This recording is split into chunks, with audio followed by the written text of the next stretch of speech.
Hello, Summit Esports, and welcome to our round one playoffs match for Summit Wawas. I'm your host, Gar Goomba, and with me today is none other than Cherry J. Welcome back. But yeah, we're gonna have a very good, round one playoffs. Hopefully, this Summit team will be able to take the Summit Esports pre-made teams into the next round, because it totally wasn't Gar's fault that we lost the last two. Oh, so, yeah, I'm Whoa, depressed. whoa, whoa, whoa, whoa. Anyways, Yeah. yeah, Jerry J, how do you think this is gonna go tonight? Well, I know I've seen Wawa before, and I know Wawa plays some pretty fun, pretty standard compositions. Never seen Lane Zero Blizzard, I believe. So I'm looking forward to seeing how they are going to approach today's matchup. This is going to be a best of five. We're going the distance. So, Gar, I'm not totally sure whether or not these teams are going to be able to really make that kind of commitment. Obviously, it's a long game though. So I think if you're going to do it, you got to start off now. I know you were telling us earlier that there's a certain time zone that's a little bit later even. So maybe if there's a West Coast team and an East Coast team, then that could really cause some problems, just kind of like mentality wise. But we'll just have to wait and see.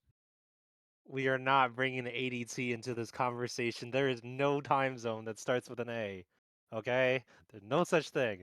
But for those summoners tuning in, this is a little bit of a grudge match because Lane Zero Blizzard actually has a fellow summoner on their team by the name of Neversaw.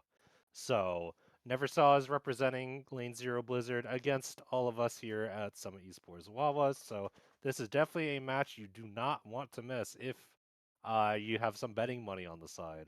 But let's take a look at the draft so far. So far, Lane Zero Blizzard has been opting for a lot of support bans. They have a Mel, Karma, and Bard ban, which is super valid because Sai is kind of corrected the whip with all the supports. But some of these sports Wawas return with a lot of a lot of carry bans actually. They have a Teemo ban specifically to get rid of the Garen counter most likely, as well as a Kindred and Tristana ban to prevent any sort of AD or jungle synergy happening to make the comps a little more difficult.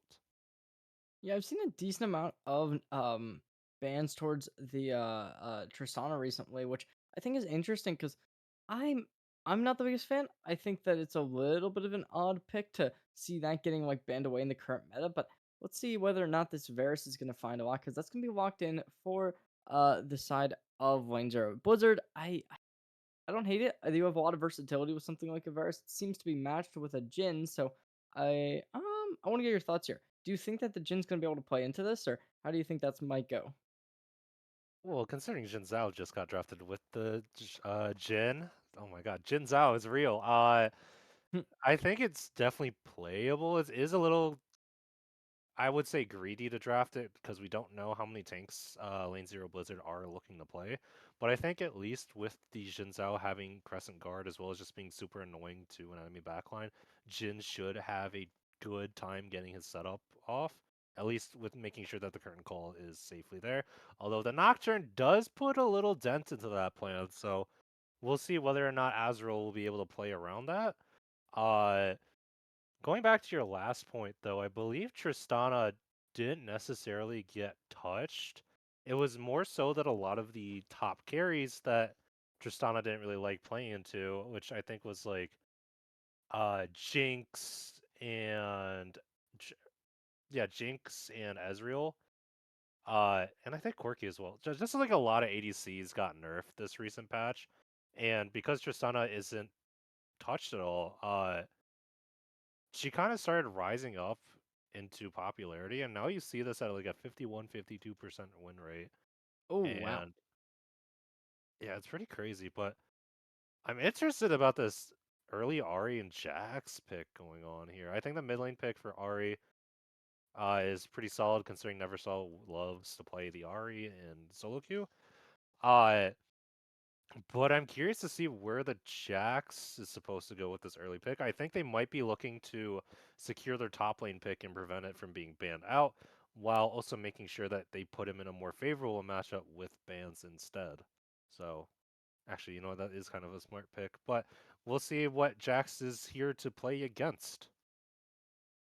And Ari's a strong pick, and I think that locking in your top lane this early on could potentially cause some problems. But realistically, Jax, it's not even like that bad if you're in a bad matchup because most of the time Jax can get a little bit of value even if they're getting pressured heavily. So let's see whether or not the side of Blizzards are going to really try and counteract that or how they will play. But there's gonna be the Braum ban. They're really pressuring these supports. You're suffocating the options, and maybe they'll go for another one. Obviously, they do get the next. Oh, never mind. They don't get the next ban. That is totally on me. But we'll see whether or not we get another top ban because obviously the Aatrox, it's a good one to ban out since Aatrox is pretty strong and especially into something like a Jax since your Q doesn't get dissolved by the Jax with the counterattack. So we'll see what their next option will be to close out our bans and then it's just going to be off to the final stage of picks and yep, that's going to be I'd say pretty strong one. It both works towards that support and top position. So it's definitely a good idea to ban out that Poppy. Yeah, I like the Poppy ban a lot too. At least going off of their player list right now, I don't really think their support plays that much Poppy, but it's a pretty good counter into Jin Zhao Jax. And considering they're looking to give Jax a super easy matchup topside, uh, which looking at their enemy top laners, OP.GG, they have a lot of picks such as like Gwen, Camille, Fiora, which Jax loves those matchups, and so they're trying to restrict as much as possible to play into the Jax. I would assume they would go for a mid counter pick here as well, but it is definitely a lot harder for Boy Wife to be able to pick a solid support, considering 3/4 supports have been banned off them so far. Oh my God. That's a good thing. We got the quintuple May Akali coming back out. Super excited to see that, but I'm not sure how well it'll do into this team specifically. Granted, I'm not a Masters player. Maybe Quintuple May's got like a crazy setup going with the Akali, but I do remember the one game that I casted where the Akali was played and he looked absolutely godlike on it. So hopefully he's able to repeat that performance. I'll see. Okay, Alistar gonna be picked out. Alistar Varus, not a bad bot lane whatsoever. It's not totally conventional, but I definitely like it because you get a lot of peel for the Varus, and you can kind of set up pretty well for the team during team fights as well. And that tankiness is kind of needed right now because there's not a lot of it. It gives your top lane here a little bit more potential to go for something a little bit more aggressive, not really having to play that full tank, but you definitely want a lot of HP because there's not a lot left to tank besides that Alistar. Right, and especially with this Kennen lock-in, Alistar's really the only frontline available. Not to say that he can't do it, because the ultimate that he has gives him 40 to 60% damage reduction, unless they change that. I don't know if it still increases over level. But, uh, at least with the ultimate, I think Alistar should be tanky enough to live against all of the bursts that some Esports Wawas has at the moment, which will let the Nocturne and the Kennen set up pretty well. And we have a Morgana counter pick, which this boy wife is an absolute lover of Morgana. I'm happy to see them be able to play it.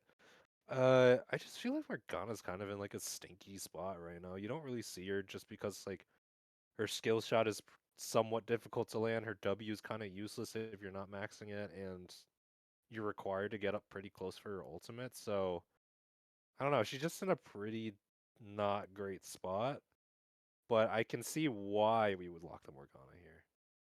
Yeah, I But mean, I think it can do something, especially if the Alistar plays a little bit too aggressively, and it makes it kind of easy to hit the Q. So, I mean, I don't hate it personally. yeah, I think it just comes down to execution and how Boy Wife plays out this lane. But yeah, what draft do you kind of see yourself liking more between the two? Um, to be totally honest, I kind of like our blue side of the Blizzards. I think just that mid lane, especially mid lane jungle, just kind of pairs so well together, and I think that can cause a lot of just obliteration. But I don't think we've seen time and time again where the composition doesn't really matter when it comes down to it. It's just that kind of player's level of skill that will end up taking the win. So some esports Wawa, I mean, I like their composition in terms of like how they can play like a team fight, to be honest. I think that that's a little bit stronger, especially because that Akali, when you're trying to hit those shurikens, they get a lot easier when your opponent is stunned for 40 seconds. But with the Jax Morgana, you can really get that big damage off. Right, I get that. Yeah, we'll see how this looks in game as we will take it to a nice old spectator delay break. So we'll see you then.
Welcome back, Summit Esports, to Game 1 between Summit Esports Wawas versus Lane Zero Blizzard here in the Titan Esports Immortal League, I believe that's what it is, yes. I'm once again hosting as Gargoomba, your not favorite moderator. With me today is Cherry J, and we're going to see some pretty fun League of Legends action tonight. Now we're gonna instantly see this Jack start their fishing trip. It's a fun day for Jacks. They get to get out into the lake and they will be able to just find all the gold they would ever ask for. Oops, looks like they actually found one, and that's a +1. A great hit for us. And Sprinkler, they're gonna have to really have a road ahead of them because a ranged top laner to face off, Kennon's gonna be a big thorn in their side in that early game. So they're not going to be looking forward to it. It's a similar situation on the opposite side with the Akali facing off against an Ari, another ranged against a melee champion, and obviously there's a couple of ranged abilities in the arsenal of Akali, but just doesn't work at the same pace as something. That was a lot of pings for one ward. I wonder which one person got the +5 gold to their name, but because of that, they do have information on where this Nocturne's going to path compared to some of these Esports Wawas. They don't really know where he's starting as of yet, and I think with Stro starting in the bot side, they may get thrown off with the backer.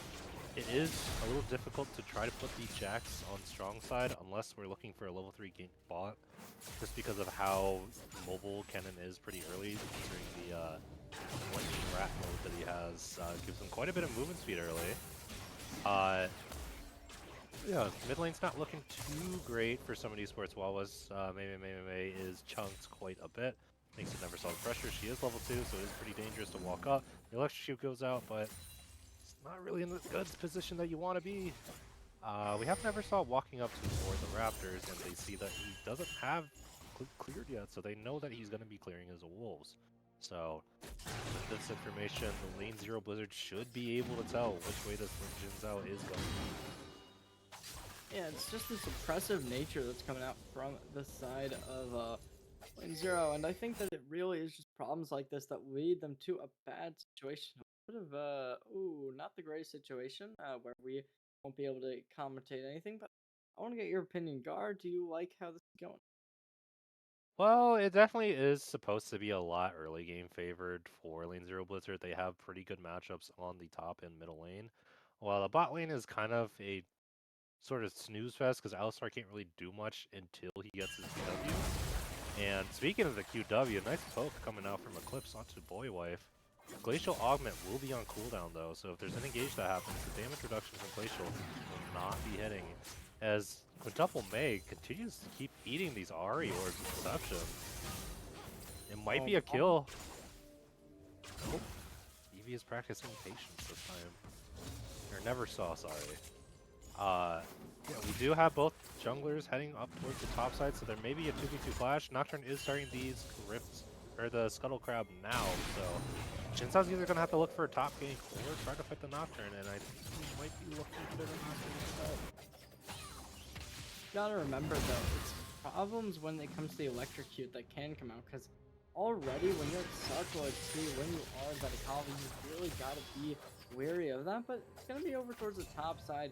Jungler of the Jin Zhao is gonna come it, but instantly just gonna take some damage, burn down, and it's not the end of the world. They're only down to about half HP, but it will cause them to really start backing up from bushes, wasting their time.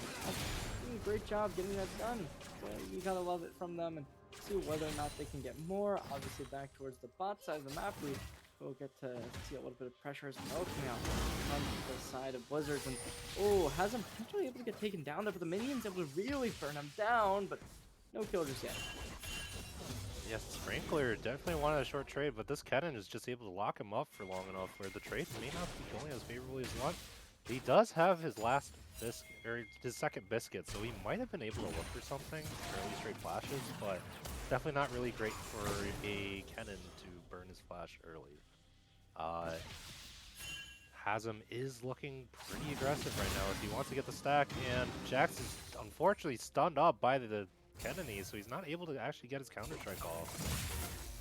Yeah, Hasm doing a great job there, limiting the potential of the counter-strike. And if we go back over towards the bot lane here, I really am liking the way that this Morgana and Jen have been able to combo. Kind of stun comboed with a root that really does work so well in their favor. Sprinkler as well, over towards the top side at low HP, potentially hasn't able to shut them down. There's no junglers nearby, so I think that they should be able to survive for a bit longer, but it's just not looking great for Summit Esports right now, but they're able to keep up. They're only down 300 gold right now, and that really is a feat in of its own. So I love how they're playing this, and we'll just have to wait and see whether or not they can keep up the current safety that they've been putting themselves through, because it looks good. It looks strong. Yeah, but at least with the Alistar pressure right now, Quintuple Mate is just not able to play around the map. And so it makes it pretty hard for some esports Wawas to actually have any breathing room to get to these grubs. So fortunately, they're going to have to give it. And because of the way that Stro is pathing, it's not really an ideal situation to be going for these grubs. Or the dragon, because the dragon's going to take a little too time. But it looks like they might want to fight the grubs. They're leaving Varus to himself while Azrael is going to be bot for a little bit. Kennen is rooted by the Dark Binding, but is not going to be looked on as they don't really have the numbers for this. Now, all four players of Sub-Zero, they're all going down, and lane 0, they were going to start just going back into lane, and it's not looking great because you've already conceded 3 grubs, not able to trade out a dragon for it, so obviously you wouldn't expect to win this early game, but you would have kind of wanted to get a little bit more than what's been going on so far. Sun's going to be there and hasn't able to get a lot more damage. Never saw able to connect the charm, but so far they are going to take a little bit of damage from Mei Mei. So Mei Mei, they don't have that Hextech alternator up and available, so they will have to wait. I believe that's around 30 seconds remaining. And, then maybe you want to engage again, but right now at least stun comes out, root comes out again, and Eclipse going to take a little bit more chunk damage. Yeah, this Kali Ari matchup is starting to look a little better for Double May compared to the early game, but Jax is forced to burn the ulti actually. Yeah, that's not a great ult, to say it lightly. As you said, and we will be seeing the Merc Treads coming out, and maybe you'll be able to get a little bit of a better matchup against something that does a lot of AP damage, but we'll just have to wait and see whether or not they will be able to pilot. Well, as we saw earlier, they did burn the ultimate, but I mean, it's not the end of the world, since that's not the most impactful ultimate on this team, especially for when you want to try and contest for that second set of grubs, potentially. But yeah, I mean, we're 8 minutes into the game, no kills have come out, so both these teams really playing cautiously in our quarterfinals, so to wait and see whether or not some of these Wawas will be able to really hold out long enough before when these team fights are going to favor their champions that don't really have as much early game value as their opponents. Yeah, and as I said before, we saw a little bit of the action happen bot side with the Morgana, but that Dark Soil just does not really do anything for really anything, actually. Alistar heals over time with his passive thanks to it having like a base like 100% healing early. And really Morgana's whole point of W is just to apply so much, so it's not looking really great as I expected, but these Dark Bindings have been landing super well. So props to them, as we do have Stro I believe he's doing the dragon right now. So yeah, some Esports Wawas finally are able to trade an objective after the grub skip from earlier, so at least they're going to be on the map for some objective. It's not looking too great for anyone, really. I think Lane Zero Blizzard has been doing a really good job playing towards how they're supposed to zone against the laners, and it's been working out pretty well. Although this Jhin damage is going kind of crazy as Curtain Call comes out. Oh, but unfortunately, wait, but this, oh, it's just a little bit too little damage output. It was good. It was a good attempt, and Eclipse gonna foul back very hard, forcing to recall. Yeah, I mean, Eclipse, they are definitely not gonna really hate that though, since they did lose health, but Verticilli was there to pick it up, and a lot of players over towards the bot side now. This jungler kind of just wasting their time here. I mean, some Esports, they might be able to pick up some extra gold leads, but it seems like kind of dissipated from their favor even more since a couple minutes ago, because now it is 600 gold lead, which obviously it's not that much in the grand scheme of things, but compared to what it was before, it seems like it's slipping out of hand even further. Yeah, at least just going off of CS numbers at this point, because that's really all we have stats for, and maybe plates. Every single lane of Lane Zero Blizzard right now is ahead to their counterparts, outside of maybe Morgana, yeah. And we do have an engage coming into the top jungle right now. Well, looks like we will be seeing our first blood potentially, and okay, a lot of players starting to group up, and will be Wife to get out scot-free, and alright, not able to cancel. Oh, but there it is gonna be, keeping the mark on him, but so far the Xin Zhao not gonna want to engage, and I wouldn't either, because that is playing with fire, and when you play with fire, you do get burned, but it seems like burning is exactly what some of these Wawas wants to do, because they're gonna take these grubs for practically free by the looks of it. You know what they say, the best objective to take is a free one, and with that poke on the Neversaw, it makes it much more difficult for Lane Zero Blizzard to collapse onto the grubs. But it's maybe a look again as Sprinkler looks to get stunned up topside. Oh, big ult coming in from the Nocturne, but that's going to be the kill, I believe. Yes, it will. And that's really strong from the Zoro. Going to just get taken down. And that's first blood going over for the Lane Zero Blizzard. So they're going to have that advantage, but they will be conceding the grubs for it. So not the end of the world just yet. But let's see whether or not, despite that, since they are down objectives, officially, since that Drake was taken for some Esports Lava, to have that in the bank, and we'll see whether or not they can really keep this game going in their favor with it. Yeah, super good catch out from Lane Zero Blizzard. The Paranoia was finally up on the map, and because of how much damage the Jax took, there was literally no one that was going to be able to save Stro from the wombo combo that they dropped on top of his face. So, really well done. They got the first blood onto the Kennen, which did take a little while because Kennen auto attacks don't really do much, even with the Doran's Blade early game. But Lane Zero Blizzard definitely feels a lot more comfortable now with that lead on their belts. Drake is going to be spawning in a minute 30. I believe both teams want to look for it, but I'm not sure they're going to be in a good position. I'm not sure some Esports Wawas are going to be in a good position to contest it, considering that, you know, Jack Slash is down, and they don't think they're going to be teleporting Kennen just yet. But there's a lot of sums being burned from the supports from some of Esports and Lane Zero Blizzard, but because of the Hex Flash and the Ignite, those come down up way faster than the Heal Flash of the Morgana. Yeah, Sparkler, they're in such a bad position here. Just keep getting poked out, and the Zams are going to be able to get right by the looks of it. And alright, the counter engage is going to be here. Flash gets activated, and that's the counter attack. And as I'm making my words, and Sprinkler to secure the kill. Curtain Call gets pulled out in the mid lane, and oh, barely able to dodge out with the Spirit Rush. Still 2 remaining stacks in it, but they will be able to dodge it. And Malignant's going to be bopped, but it doesn't seem like they'll really get much value out of that. Some great stuff coming in from Summit Esports Wawa. Clearing up that player deficit. No, Root's going to come out, forcing out the cleanse. That's going to be the Airborne coming out from Eclipse, though. And Versilli backed off, forcing out. There's going to be the Akali going in aggressively, and Flash gets burned. Root's going to be there as well. And okay, Versilli somehow, some way, going to be able to get out scot-free. Verticality had probably the most coded chains of corruption of his life. I think that consecutively rooted the Morgana into the Akali into the Jhin, so it just stopped whoever was ahead of the group the entire time, and he was able to escape with his life with that nice flash. So really unfortunate for some of the Esports Wawas, but well played to Lane Zero Blizzard, as some Esports Wawa will return with the Earth Dragon onto their belt, leading them one step closer towards that Dragon Soul. And we're going to see that it's going to be an Ocean Dragon for this time around. Oh, but a great ult coming in from the Nocturne once more. Nearsight gets activated, and that's gonna do it. Bring back that kill deficit, and still it can be 700 gold in their lead, but it's about to become even larger. This turret about to be destroyed in the top lane. Nobody to contest, and that's gonna do it.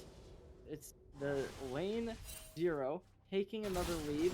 In all regards, this is a team to win, but not when it comes to Drakes, because that's 2 more and only 2 remaining before Summon Esports Wawa will be able to collect this soul, which is a massive buff. I will say Ocean Drake for someone who Esports Wawas probably isn't the greatest dragon they could have compared to like a Hextech Soul or a Cloud Soul. No, they couldn't have a Cloud Soul, but like a Hextech or Infernal Soul, just because they don't really have that much extended poke outside of the Jhin Morgana. So they're really the only ones who are going to be able to benefit from the long-term usage of Ocean Soul. Not to say that healing over time isn't bad. I think like even the small trades with Ocean Drake could lead you to have an extra 100 or 200 health in a fight over time, but it's certainly not the most impactful soul for what they're trying to play for, as uh, earlier the top tower did go down for Lane Zero Blizzard, so they did get the first tower, which also, I believe, leads... Actually, no one has feats just yet, but Lane Zero Blizzard does have a kill advantage on that. So, depending on where this Nocturne's going to ult, because I think he's definitely going to be looking for that last kill for the Feudal Warfare, it could be a little harder for some of Esports Walla who this game keeps dragging out. Oh, Verticality able to drop out of both of the stuns come in, and they're going to be building that on hit with the Bork already in hand. Back over the bot lane, we will see a little bit of engagement, not going to lead too much. Eclipse standing alone and standing proud, but there's Verticality to move on screen with them, and seems like they might want to engage. There's going to be Eclipse taking it, but no follow-up from Archer just yet. So still going to back up into the river, and is on. Still back over here, able to get some really strong damage and putting that electrocute to work. And this 2k gold lead, it doesn't seem to be dissipating anytime soon. Yeah, there's just a lot of gold that needs to be caught up for some of these Esports Wallas, and unless they get a really good fight going for them, it's a little difficult to get back into the game, especially this jungle gold difference. That's a whole Executioner's sword between Nocturne and Jinzhao at the moment. Yeah, a lot of the rest of the team is looking pretty not great in terms of ties. Their mid laners are basically equal at this point, but the rest of some of Esports Wawas definitely needs to pick it up just a bit, as we do have Jinzhao ganking bot lane. Oh, and not going to be able to find much just yet. Maybe with a couple minions coming in, not too many though. It's just going to give Hazam a little bit for gold.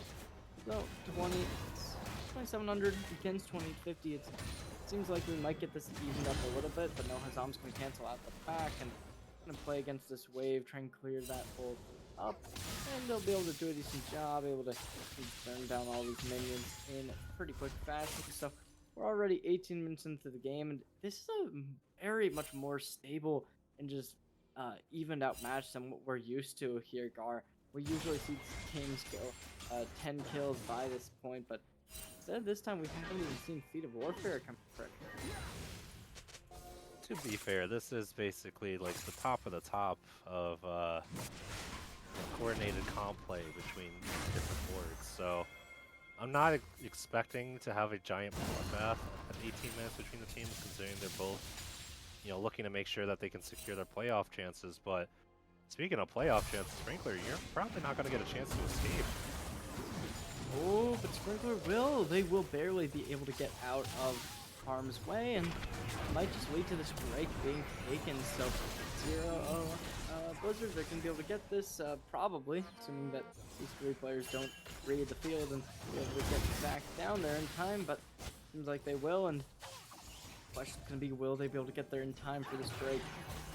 Like, the answer's gonna be yes, still hasn't spawned just yet, 15 seconds remaining, and already both teams starting to control the extremities, looking to get something in here. And this Sprinkler is ready to jump onto the cannon. Now that he is down. Oh, there's Sprinkler. Going in aggressive. Ult activated. Trying to get something more, but Zam's going to be able to get the counter attack, but not just yet. Oh! That's going to be the blue side of Zero, or Lane Zero Blizzards, taking the feat of warfare, and just this counter attack coming in, stunning him under tower, and at this point, Lane Zero Blizzards, they've taken the player, they've taken the Drake, and it's going to require a big counter attack to get this back. Yeah, super unfortunate for Sprinkler. I could definitely see the angles going for what to do.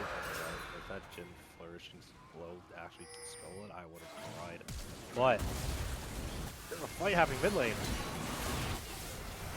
Oh, look at this. This is already great. Charm gets activated. The Baruch's going to come out, but there's the cleanse. Archer going to be really engaged with one, but Verticality able to slay down Boy Wife.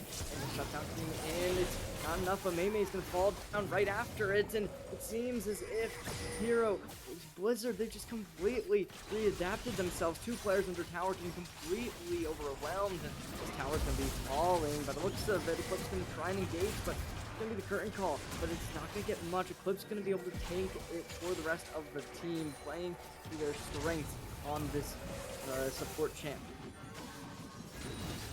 Super well played, and they're going to be able to take this first mid tower, so this definitely opens up the game a lot for Lane Zero Blizzard. As also are going to be resetting, they have a lot of gold in their wallets now, and it's going to just make the game much, much harder. We have the Malignants completed for the Ahri, and a huge needlessly large rod for Cannon. So, actually, no, Cannon didn't even recall it. What am I saying? But it's a lot of golden items being bought that will make Lane Zero Blizzard much stronger than what they currently are. So, if some of these Esports Wawas want to bring it back, they're definitely going to have to figure out how to get a good pick onto one of their carries, because it's not looking too great for team fights at the moment. Now, so, oh, Lane Zero Esports, want to get something and see if they can do it. There's the Xin Zhao starting to make their way in, but Star's not going to be able to get too much. They will be able to mark Eclipse getting out on the route. Can engage though, Eclipse staying strong, only taking a bit of damage, and over towards the bottom side of the map, the tower's going to start falling, but it's not going to be enough. The Ken still will be able to maintain themselves and keep their composure.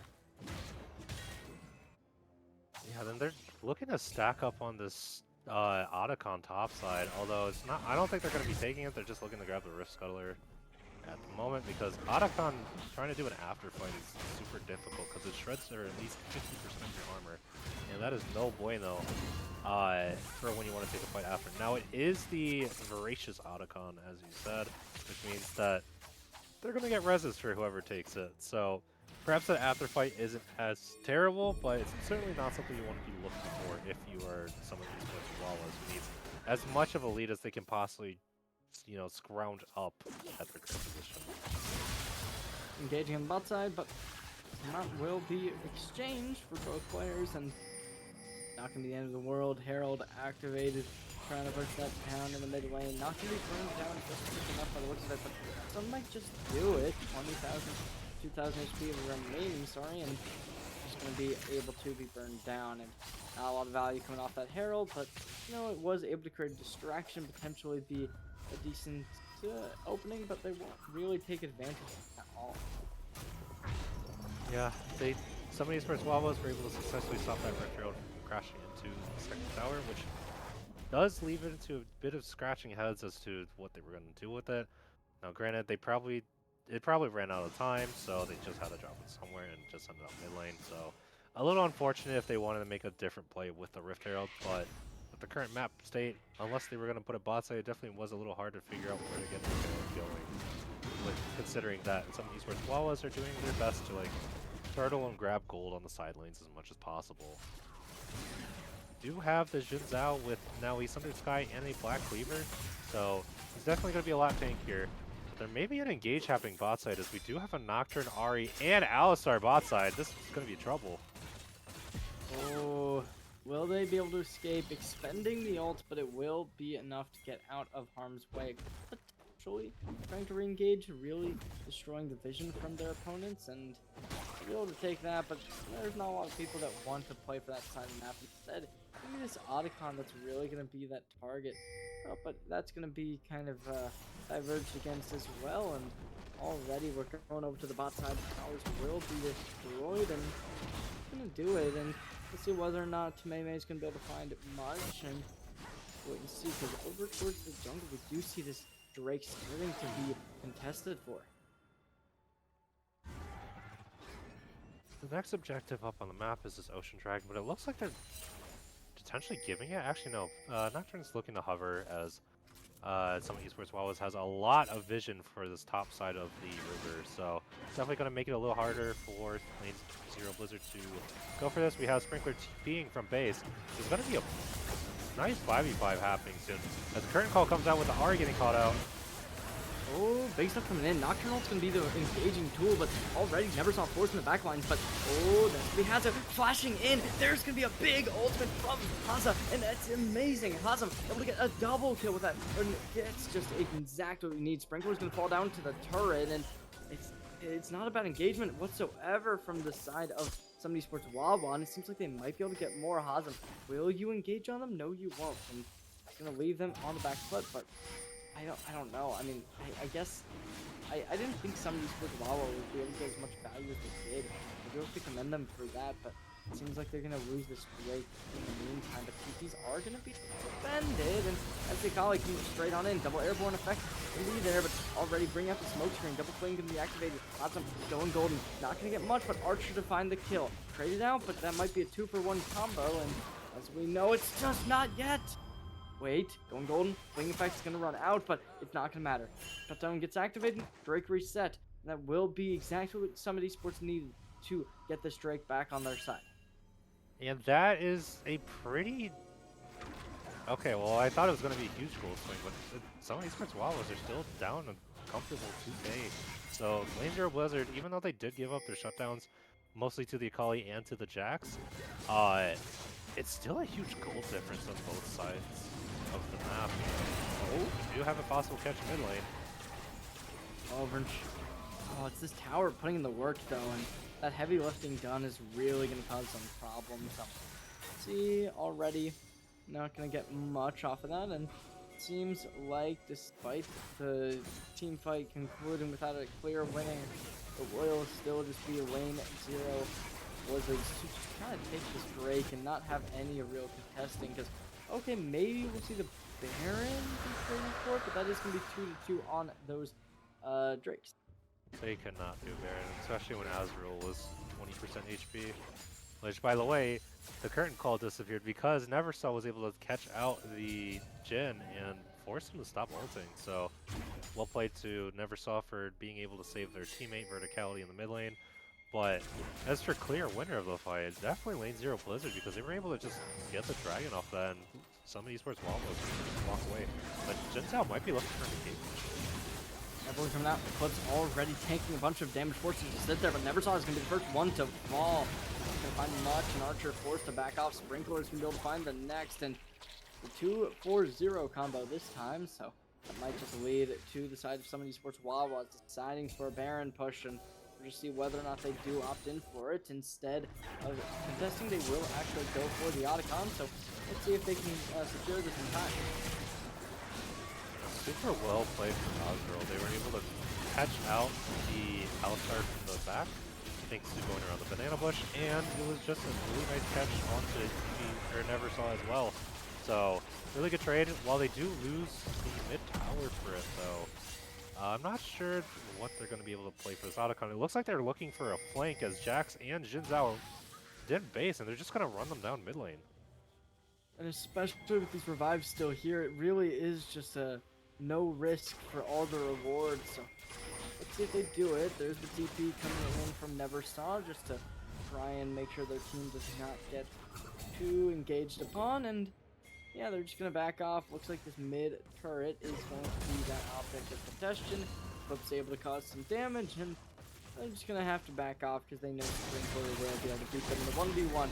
So it's Baron to be attacked, and we'll see whether or not there's gonna be anybody to really spot out from their opponent. Yeah, so this could be a sneaky Baron, but they are looking straight at it. I'm pretty sure the minions caught him running mid lane. As we have a catch onto the cannon. Oh, and Hazem playing really aggressive here, but they will be shut down. May, able to get the kills. It causes them to fall. Curtain calls can be activated. Withdrawing for the first, but charms can be activated. May as well. Withdrawn from the fight. Boots can come down onto the Nocturne, forcing out of the engagement, but never saw very low. Force coming in from SCRO, but still not looking great. And that's the last two withdrawn. It's all up to Eclipse to get out, along with Archer, and over towards Versatility, looking to get Boy Wife, but they're going to realize that this is not a fight worth playing for. I can see the vision from Azrael. Unfortunately, he did flash into a very snared Alistar as he was demolishing, so wasn't able to get the kill as fast as he would like in that fight. And we have Boywife taunting their opponents. They're stuck in the dark binding for 20 seconds. Potentially another 3. Oh, okay. But definitely the fight that they want to look for with the Otacon reses, so super well played as they did catch out 2 of their members. A little unfortunate they couldn't get the others, but Lane Zero Blizzard definitely don't have the same breathing room they have, as some of these folks Wawas are now up a 1K for once. I think this is the first time they actually have a gold lead over Lane Zero Blizzard, so I believe you're right, perhaps yeah. it is not baked for us, some of these sports enjoyers. But when Baron recalls do go out, as they look to try to do a 1-3-1, it looks like, maybe? Yeah. So, depending on how they want to play this, the Nocturne Paranoia is going to be a little annoying to try to play this 1-3-1 because Nocturne can kind of just be wherever he wants on the map with how close he is to level 16. He may be just a few camps off. I'm not exactly sure. We don't get to see the XP bars. But it will be in a pretty scuffed situation if one of their side laners get caught. So we'll see where this Nocturne's going to play. Kennan's going to be matching himself against the Akali top lane, while Jax is going to be covering his carry Azrael as the Jhin.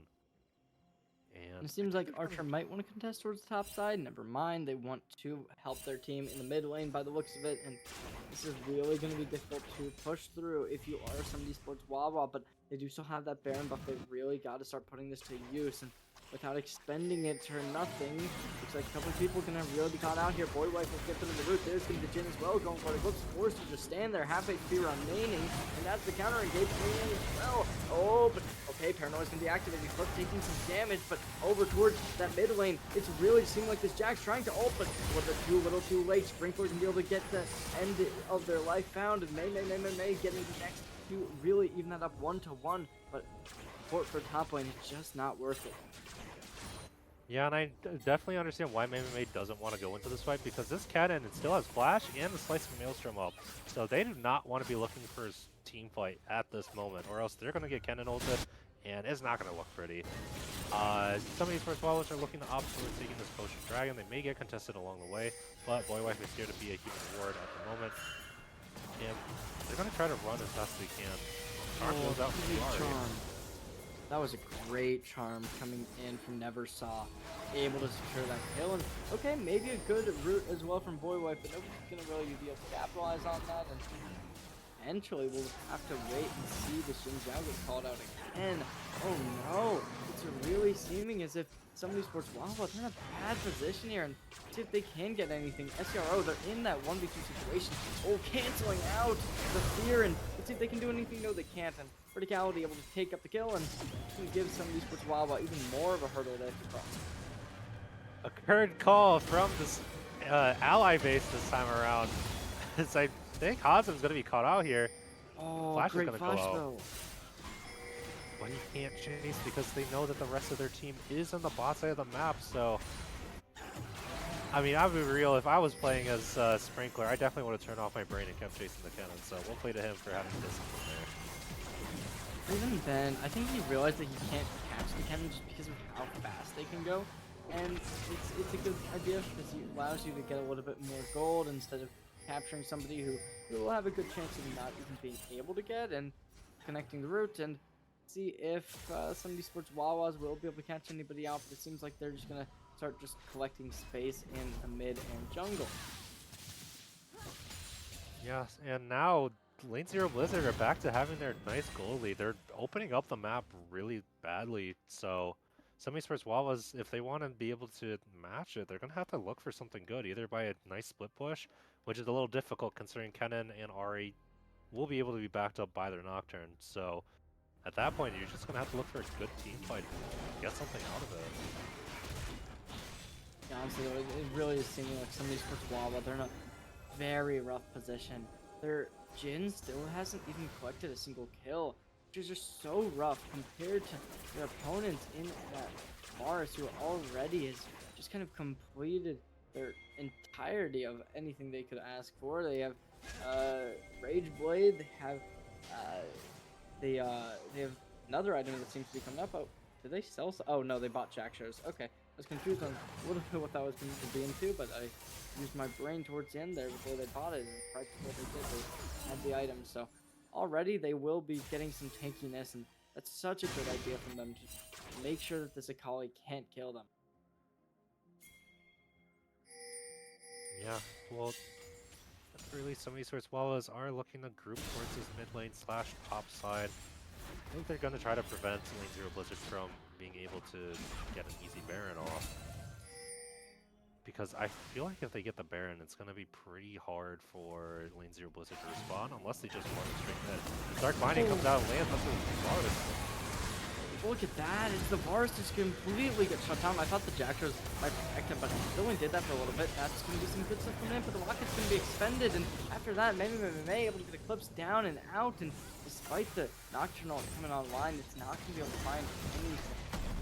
Dirt getting expended, and oh, another root comes out, but they will be able to go golden and be able to really get that off. It's a good idea coming in from them, but it seems as if some of these sports Wawas are just being able to take back this lead, and oh, Neversaw potentially can be the bad spot. They're able to connect the charm, but they're having to back off. Something's coming out, but okay, another invincibility coming out, but Sprinkler is able to capitalize completely. So can be extended, and Archer able to find one.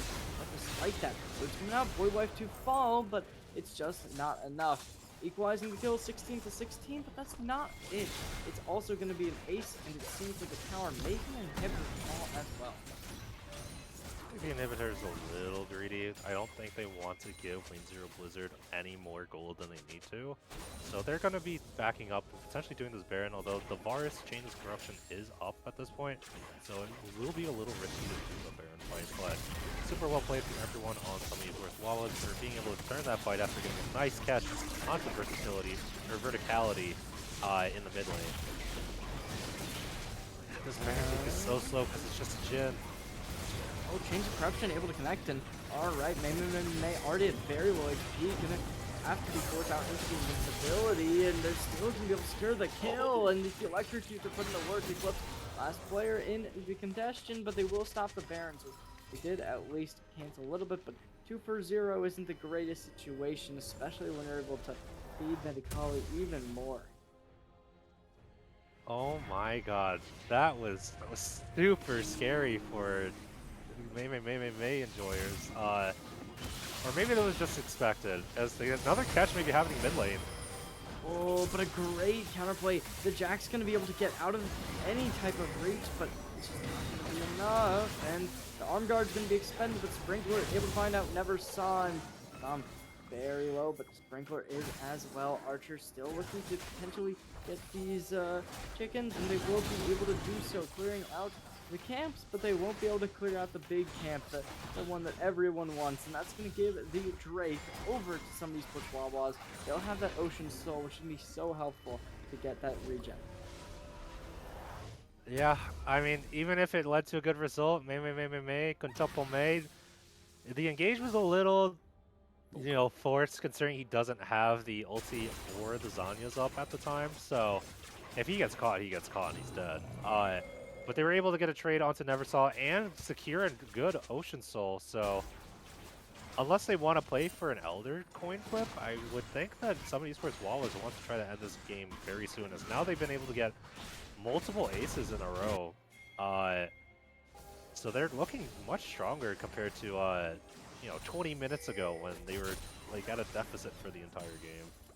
Uh, with that being said, there's a lot of items being secured. I believe that Jax will be able to finish up the needlessly large rod for the Zanyas. Never mind, he just gets the full Zanyas there.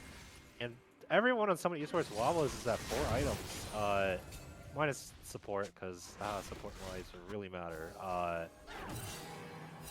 But yeah, they're going to be in a super strong position as they look to try to choke out lane 0 Blizzard from being able to walk up to this Baron. Especially considering Morgana with the long-range catch just makes it super difficult for anybody to walk up. As they might be able to catch this cannon here. Oh, King getting stunned up. There's a Root as well coming in from the Jhin. Current call gets activated along with Paranoia coming out from the Nocturne, but already doesn't still get much. What's going to be the engagement? But May with the ultimate going to be able to connect. Root comes down onto the Ken as well. I believe, no, that's the Alistar. Sorry about that, but Nacho going to be able to get the kill, and Spirit Rush gets activated. Seems like the Jin's going to be falling down, and yes, they will. But it's just not enough because SCRO able to get down Versatility and so many kills. Spirit Rush gets activated once more. Flash gonna be there trying to get out of reach, but the spell shield just to completely cancel Neversaw's abilities.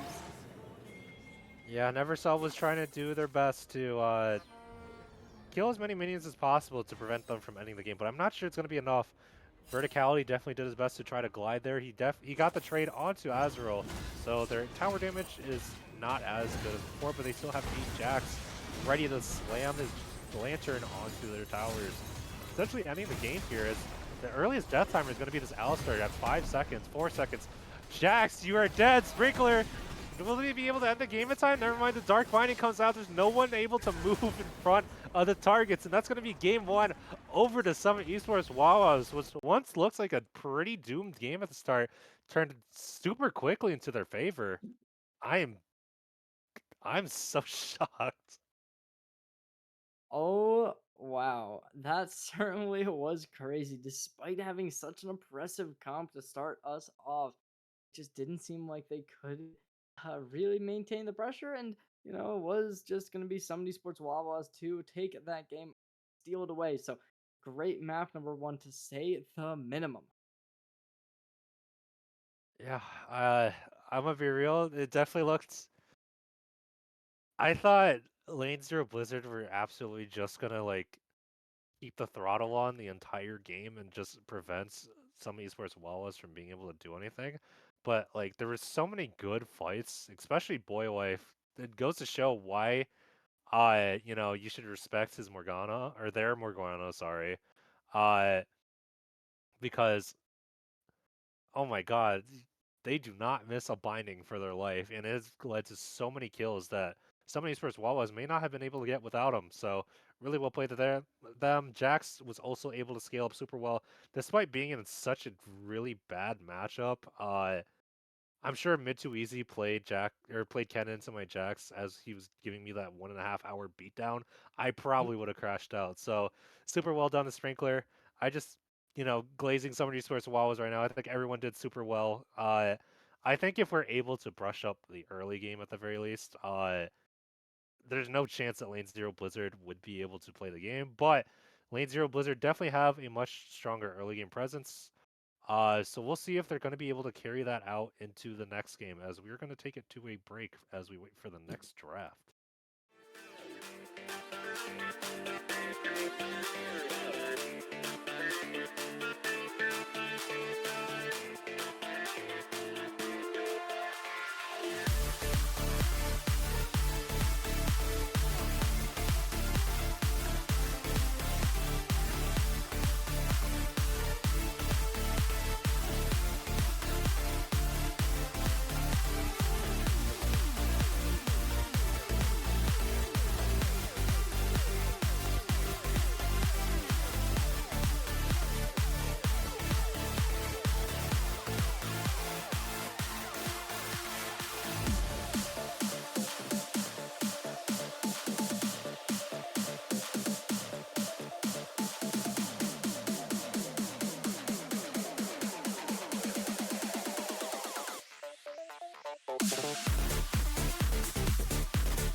up high and beat the drum to what we love. Risk the fall, or we have felt it all come crashing down from far above. Stars are rising, countless worlds colliding. Only one will take it all. Can we bring to fall the giants? Can we make... Welcome back, Summit Esports watchers, to the Game 2 draft between Summit Esports Wawas versus Lane Zero Blizzard. And yeah, we had a pretty intense game one if you guys didn't watch it, which if you aren't watching it yet, tune in. Come on, guys. We got to support our team as the last Summit Esports pre-made team is fighting it out to make sure that the rest of the Summit Esports legacy doesn't just end in the first season at the first playoffs game. But once again, I'm one of your casters tonight, Gargoomba, and with me again is Cherry J. And we're going to be looking at this Game 2 draft as none of the bands look like they're going to be changed at all. Yeah, Tristan is going to be banned out by the looks of it, which makes sense because it did get banned out last game. They're going to keep up the similarities and see, will we get that same support ban? Really trying to suffocate. Maybe you switch, try and ban out that Morgana, which put a little bit of a deficit on you. But there's a lot of options you could go for. Obviously, League of Legends, there's a lot of good characters, so just have to wait and see.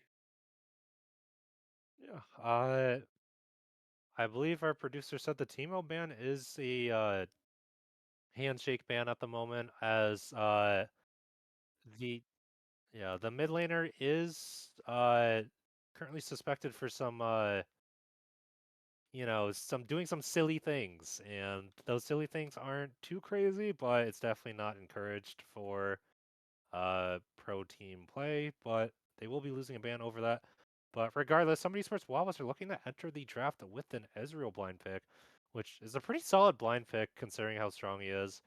Uh, I believe his armor got reduced or something got reduced from Ezreal this patch, which isn't as big compared to the rest of the overall ADC nerfs at the time, but isn't as 100% strong compared to before. However, with Ezreal, it does give him quite a bit of safety. So it really makes it a lot more difficult for Lane Zero Blizzard to try to draft any junglers that want to punish the bot lane, as we have a Kai'Sa lock-in, which this could lead to a Kai'Sa Nautilus, this could lead to a Kai'Sa Thresh. It really depends on how they want to play it, but it's definitely going to be a very volatile bot lane from Lane Zero Blizzard. Have to wait and see. Because I mean, personally, I think I prefer to say the Nautilus just because the engage is a little bit stronger. But it's gonna be the Vi looking to lock in the jungles, which I don't hate. Obviously, cease and desist a strong ability, but it works very similar to Kaisa. So it might be a little bit of a dive composition they want to try on here because we did see it last game where they locked in that Nocturne, but they didn't really have an AD carry who was able to follow up. So maybe this Kaisa can be the character to do it. We do have the Wukong the Wukong potentially being locked in from some of Esports Wawas, which is potentially being taken away from Lane Zero Blizzard in future games, considering the jungler already got locked in. Uh, just going off of the OP.GGs for the enemy jungler, Archer, they have these. Their second most played is looking to be the Wukong after the Kindred, so definitely pretty good to try to get it off the table. As we have a Braum coming in for some esports Wawas to prevent Boyway from getting banned out as heavily as before. I also think Braum is just super safe considering if Lane Zero Blizzard want to look in the Nautilus, the Braum is there to make sure that the lane isn't as easy as the combo would suggest, as we have them locking in Rakan for it. Oh, okay. Um, I don't hate that. Rakan's a strong one. To pair with the Kaisa, but obviously the engage not really as tanky as like something like a Nautilus, so it is potentially gonna cause some problems, especially because you're dealing with the Wukong who's pretty strong, along with the Ezreal. But we'll just have to wait and see whether or not that Rakan will be able to get the value you would. And okay, a Rise by ban to come out, which um, I don't. It's been a while since I've seen a. Rise got a buff recently. Uh, I believe his E damage or his E and Q damage got buffed slightly with higher AP ratios, and it's been kind of sleeper OP, but it's just like Rise isn't typically played much outside of higher tier play, just because you might find easier success playing something like the Ari or the uh, Zoe or something. So being able to take the Rise off the table for a potentially odd pick is certainly not a downside for Lane Zero Blizzard, but I'm wondering what they would follow that up with, considering the Rise ban is such an oddity for them. Silas is looking to be locked as a ban, which maybe they're looking to lock in Malphite for Lane Zero Blizzard, and I'm sure everyone watching really wanted to see a Gar Malphite, which I apologize for that. It's a little hard when you're stuck on blue side and playing against AP top laners. So, we're no Gar Malphite for the rest of the season, but maybe they're here listening, or maybe they're smarter than me because they're gonna do a Malphite respect ban. So Hmm. there's nothing gonna be crazy. There's nothing weird gonna happen between either of those two. Uh, and I think Lane Zero Blizzard are probably looking to blind pick their mid laner, so that's why all these mid bans were getting sent out. I mean, I do like the Malphite ban to an extent, just because Malphite doesn't play very well into mages, and so far we haven't seen any mages locked in. But we'll see. Okay, Cho'Gath can be picked up. It's very similar to Malphite in some regards, but we'll see whether or not it can find the value. Obviously, to execute it can be good. We might be seeing that very speedy Malphite come through as well, where you just go room, fast time, and potentially get the win. And Yone, that can be flexed mid and top. We'll see what they'll do with that, and we'll see what the final pick is to conclude this. Yeah, both of these laners can be flexed between either the mid or the top, depending on how they want to play it. I don't think Neversaw really plays the Cho'Gath mid, so I'm leaning more towards a top Cho'Gath. But, well, we can see. Maybe the Neversaw's looking to take one for the team and rip out the Cho'Gath just to burn the meta down. But I'm not sure how they're going to respond to this since they don't know where the Cho'Gath is going to go, because it can be flexed between either depending on how they want the matchup to go. We're gonna have an Azir locked in for quintuple May, so this Yone is probably gonna go topside, and this Azir is gonna go mid. Not to say that Sprinkler hasn't played Azir top before, but I doubt he would. Uh, Especially in the quarterfinals, I don't see. I mean, it could happen though. That's true. But yeah, I also just think the Malphite ban was good into just preventing Kai'Sa or additional follow up for Kai'Sa Vi That's in the very true, actually. Renekton. Yeah. Oh, Renekton. Okay. I guess that's Okay. Cho mid. Yeah, the Renekton's a pretty good counter into the Yone just to make sure that he gets locked down with the Slice and Dice and the Ruthless Predator. Uh, but we're going to have to see how this plays out just because Yone still can be able to scale it out against the Renekton. And Azir's definitely going to have a easy time laning into the Cho'Gath just because of how much range his Sand Soldiers will be able to poke into Cho'Gath. And there's only so many minions that Cho'Gath can heal off of with this passive early game. But what are your thoughts on the draft? Which teams do you like more? Okay, well, there's two major differences here.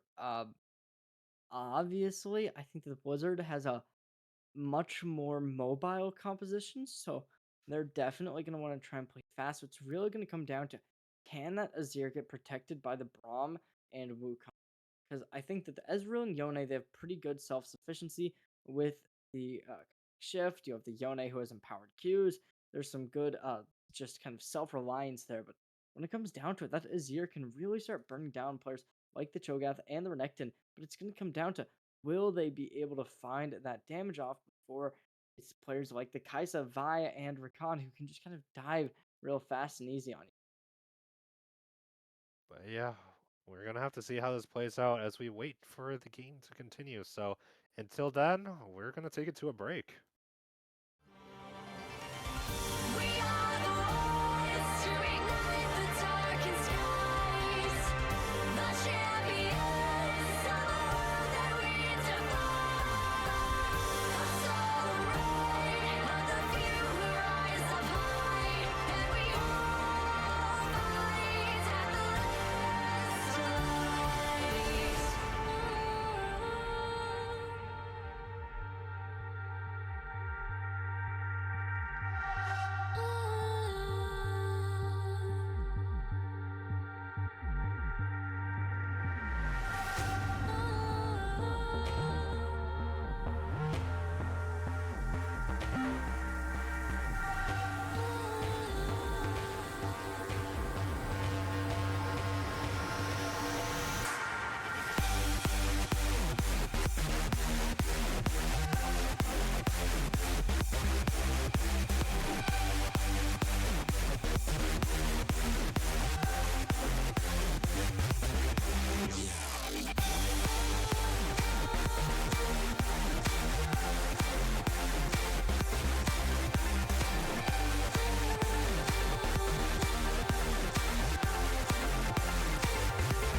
Welcome back, Summit Esports watchers, to Game 2 between Summit Esports Wawas versus Lane Zero Blizzard. In case you missed it from last game, it was quite the wild ride. Lane Zero Blizzard definitely had a big advantage early game as they kept a 1 to 2k gold lead for the first 20 or so minutes, but with the nice few catches thanks to Boywife and Stro leading the charge, Summit Esports Wawas were able to climb back up and smash them in the last 5 minutes of the game in a very strong fashion. So we'll see whether or not Lane Zero Blizzard is going to be able to adapt from that and be able to push their early game advantages a bit more, or whether some esports Wawas will be able to recuperate from that early game disaster and be able to push a lead throughout the entire game.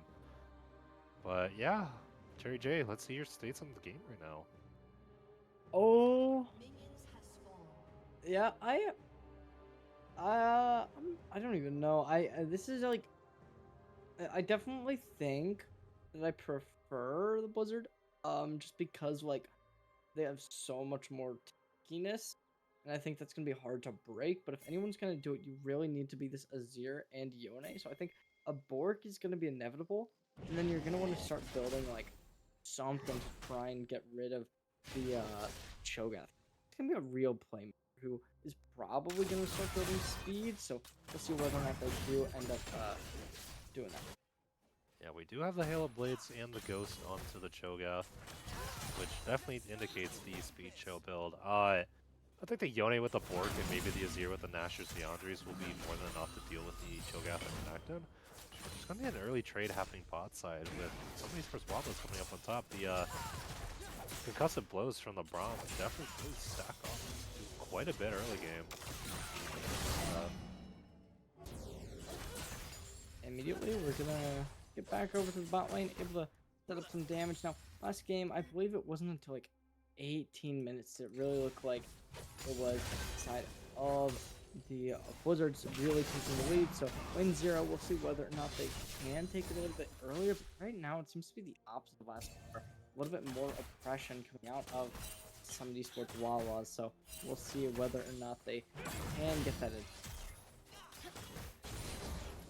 Yeah, but fortunately not really much really will happen on both sides because both of them kind of really want to farm. As Yone is looking for a pretty decent trade early. Both junglers are pathing up towards the top side again, which may indicate another 2v2 happening top side, or they could be looking for a nice scuttle fight. Sure. Both mid lane and top lane are looking for pretty strong trades. Yone coming out on the bottom here. Might not be enough. Oh, see, boy life. Try and get something, but Arcor, very low HP. They want to get an empowered Q off just to be able to secure this kill. But right now, up a level, Flashman's out. There's gonna be the sun. First blood's gonna be there, but already Wukong able to clear it up. There's gonna be able to get it, and already shots coming out from the turret, able to get onto the cliffs, but this damage getting poked onto them, it's very volatile, and sun's gonna come through. Heal's gonna be there though, and it seems like both players are gonna just try and exhaust the utility of their opponents. And alright, 1 for 1 on the kills. It's a little bit scrappier than first game, and already over towards the mid lane. Some damage coming out from the Azir.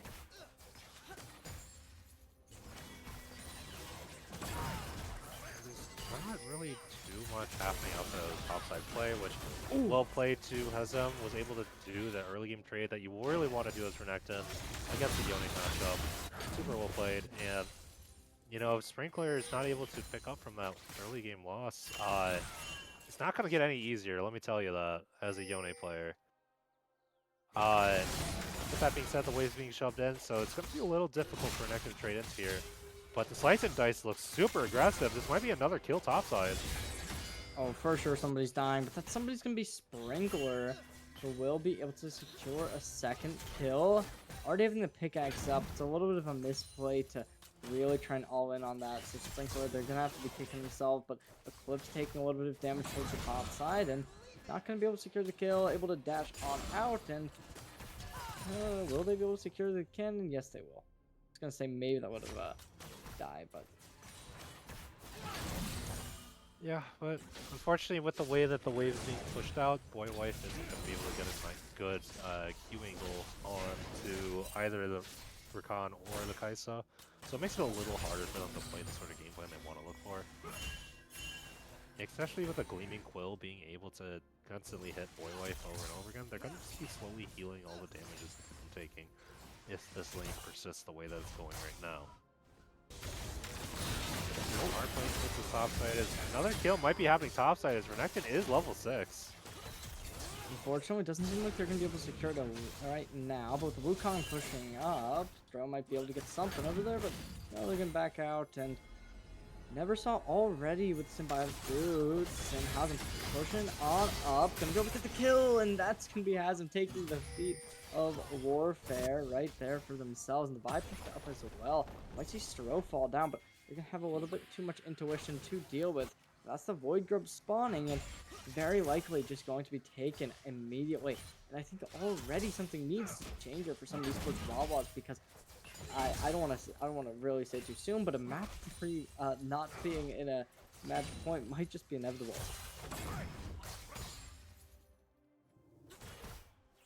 Yeah, with that being said, I don't know, this Renekton match is just super difficult for Yone, because what's a Yone gonna do when the Renekton's bursting down 100-0 with all the Fury damage?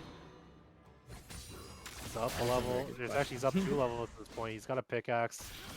Wukong isn't going to be able to help you with just a Sheen, and honestly, it might just go to a double kill for Renekton if they're not careful. But as the Rift Scuttler is going to be stolen by Stro, he's forced to run away. The slice does not make it over the wall for Renekton, so Stro's going to be able to walk out a happy monkey with what he just got away with. See, immediately, I think something's gonna change. This is Zier's also in a little bit of trouble with Eclipse very close in nearby, and it's a player who you really don't want to deal with this early on, and if you do, you're gonna be in a heap of trouble. We'll see whether or not Zier will get called out. No, they won't, and it's just gonna be a little bit of backup going over back towards the lane, and this Braum and Ezreal. It's not a combination that really can be drive too much into this when you have that hard engage at level 6, which it is going to be the Kaisa hitting that. We'll see if they can get much, but the Colt's going to be there, so they don't really have to. We'll just have to see whether or not they do decide for an all-in here. Yeah, I don't think you really want to be trading super early like that as Ezreal. Especially since Kaisa has so much volatility with the Rakan able to get nice passive attack onto her. But yeah, this lane's going to be slow pushing into the bot lane as Rakan gets a nice entrance. But there's not going to be a lot happening bot side. Ooh, back towards the top. Everyone's going to be there. The great empowered Q, but won't be able to secure much. Cosm's going to take a little bit of damage, but not enough to get a lot of real pressure down onto the Renekton. They can heal that up in just a This is not a great look for Sprinkler this time around. I didn't even really know he played Yone too much, but definitely isn't great considering how flexible this Shogath was. I think that's what they were aiming for with the Yone pick, and unfortunately Renekton's just up on the table. So, I wonder where...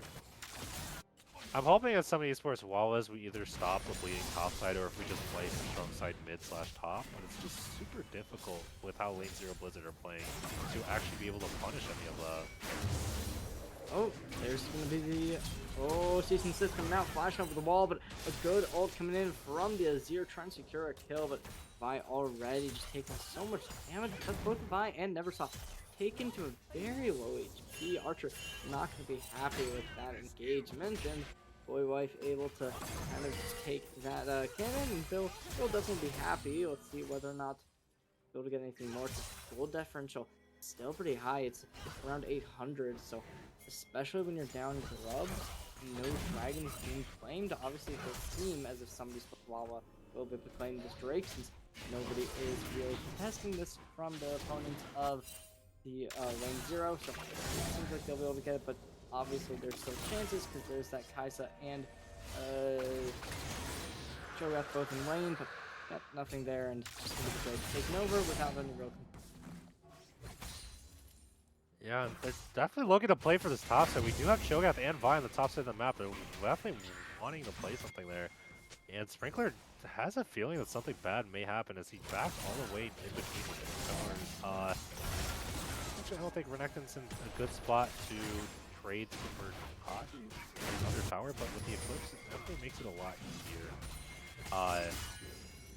As both teams are going to be looking to play through scrubs, but I don't know how somebody towards Wawas ever want to do that, considering their top laner is in such a bad spot right now. Oh, engagements can come out. Nobody to really take a ton of damage. Instead, conceded. Both supports just trying to whack each other. You really got to avoid that Renekton. That's the name of the game right now, and Sprinkler's not going to have a good time playing it. Oh, Eclipse can be able to get the airborne, keeping Boy Wife away from Stro, but player still going to be at decent amount of HP. Archer to start to engage. There's going to be both players showing a decent assist to be there. Foul's going to get something, but never saw. Securing the kill. Boy Wife going to be able to get him away with the Blast Cone, and they'll be able to make their way out, but it's not enough. It's going to be Grubs and a player exchanged for nothing. Yeah, that's the beauty of this Speedster Cho'Gath, able to knock up bullets whenever any person that they see in front of them. And with how fed this Renekton is, there's not really a way you could be contesting these grubs. If anything, like, he has a whole item above everyone at this point. So any early game trades you're looking for topside are just not going to work out. As Yone is getting chunked absolutely astronomically right now. Yeah, it's just not good for Sprinkler at the moment, but he is looking to build an Iceborne Gauntlet, which is definitely a nice adaptation to the builds that you normally go, but that also slows down the progress of getting a Bork to potentially shut down this Cho'Gath from doing anything in the game. As Cho'Gath does have the Shurelya's after their first back, and they're almost done with these Symbiotic Souls, so this Cho'Gath build is going to be online already at 12.5 minutes. Oh, Town's gonna come out. If we're gonna look at the speed boost, Strogan trying to engage 2v2, but it seems as if there's not really any worries enough for the opponents of lane 0. They just kind of want to play their own game and look scale, which I'm not totally sure if they would win in a scaling battle here, but honestly, with how fed this Renekton is, there's a good chance. I will say Renekton may fall off later in the game. I don't know if that statement continues to hold true after like some years, but I think my stream froze at the moment. Yeah, they probably had a pause in the middle of the game, so that's probably what that was. Never mind. I think we have lost it. Oh, a little bit of a misplay there, but we're going to be straight back into the action, and an engagement to start us off. May trying to get out, but not fast enough, because Neversaw is going to be able to follow up on the engaged set up by Archer. A great decent assist to collect the kill, and okay, hasn't potentially been going aggressively, but Sprinkler going to only lose a little bit of HP. I love how aggressive they're playing, especially since they knew the Vi was nearby, but okay, let's see if they can keep up the pressure. Yeah, and it's kind of looking reminiscent to what happened game 1 with how Lane 0 Blizzard has been playing. They've been able to push a super good lead early game. They were able to secure the grubs, and just overall, every single lane is basically winning in terms of golden pressure. But I'm not sure with how big of a deficit they have compared to last game, if they're going to be, if somebody towards Wawas are going to be able to crawl it back up as Yone's going to take way more time to get online. This is the air needs a lot of items to get online. Wukong is probably not going to be able to do much later into the game just because of how limited his champion is later in the game. So if somebody towards Wawas don't pull anything up in the mid game, Asa might be looking for another trade top lane. Yeah, and I think realistically they can get it. They're just camping that totem and Sprinkler in such a bad position. They will be able to get out, but lost a decent amount of HP and not going to trade it with much. And going towards the jungle, Boy starting off the engagement, but a little bit over-aggression potentially. Maybe Verticality can take some damage, but They never can be saw it exchanged coming. pretty easily. So not going to be really too unhappy. They do have both summoner spells for both bot and support, so they're going to be really engaging in this, while Boy Life does not have that flash online just yet. So once they get called out, it's going to be difficult to really be able to engage. Yeah, this mystic shot coming off from Agile is not going to miss too much, but vibing bot side is definitely not going to be a good sign for them, as they're forced to back away from this dragon, potentially, and Renekton is proxying at the moment.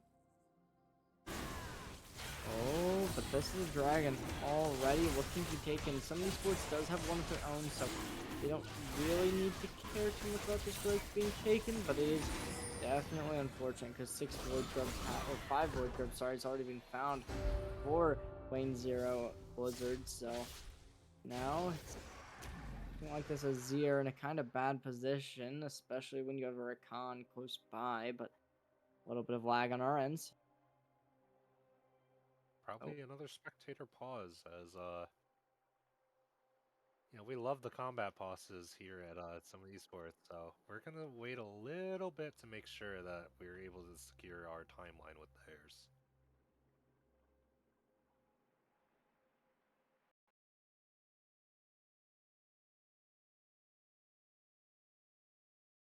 Look at this draft. It's very nice. Yeah, I mean, it is interesting seeing that both two like very armor tank top laners were abandoned. They were still able to find a composition that favored 2 more of them, because those that Cho'Gath and Renekton probably, I mean, I imagine that those weren't like the first picks. You probably went like a Cassante, like a Malphite. It was something that was banned out from you, so it is really that great gameplay that lets you get the advantage, but immediately damage can come in. Archer's not going to be great position, but Flash can do something. Void Wife's going to be able to ult out, get a little bit of field, but Archer still goes aggressively. Double knockup's going to come in, but there's a blast which will really put in some impact. Flash off the ball. Stroh's going to be able to get taken down, though, and Archer to really just limit their success. But therefore, Sprinkler flushing, going to be able to get the kill, setting them up for success, but still not doing much. And oh, Nento taking the kill. Oh no, Verticality not gonna be happy. A double. That's a triple actually. May. So much value off that stuff. He comes out, looking to get more. It's gonna be the shutdown. Going down, and it's another May with a masterclass performance. Able to really get this game back in the hands of some esports Wawas. Come on, guys. You know what Azir does. You know what Faker did with Azir. You can't just run at him while Leslie and Vital. But, you know, this is exactly what I was talking about of what some of esports Wawas wants. They want to have this mid-game scrap to pull as much goal as possible. And comparatively to last time where they only went like 2 for 3 or like 1 for 2, they actually went in their favor, a 1 for 4 trade, and brought a lot of gold back into their pockets, bringing this gold deficit like 3k down now to just a couple hundred. So super well played from the team. I'm hoping Lane 0 Blizzard may be able to learn from that mistake and be able to play better from that, but another trade is going to be happening if they want to get this Rift Herald. I really like this. Unfortunately, the Ezreal not going to be able to find much. A little bit of speed boost coming in from the Cho'Gath. Lots of soldiers coming out, and May not going to be able to capitalize too much. Herald still in play. Nobody can really capitalize too much, but some of these sports going to start that up, forcing the engagement from their opponents. Azir back has been cancelled by the Cho'Gath Rupture, so Azir won't be able to get any of the gold that he wants with the 2k that he has in his pocket. As they're looking to just burn this Herald, Boost takes it, but I'm sure that'll be okay.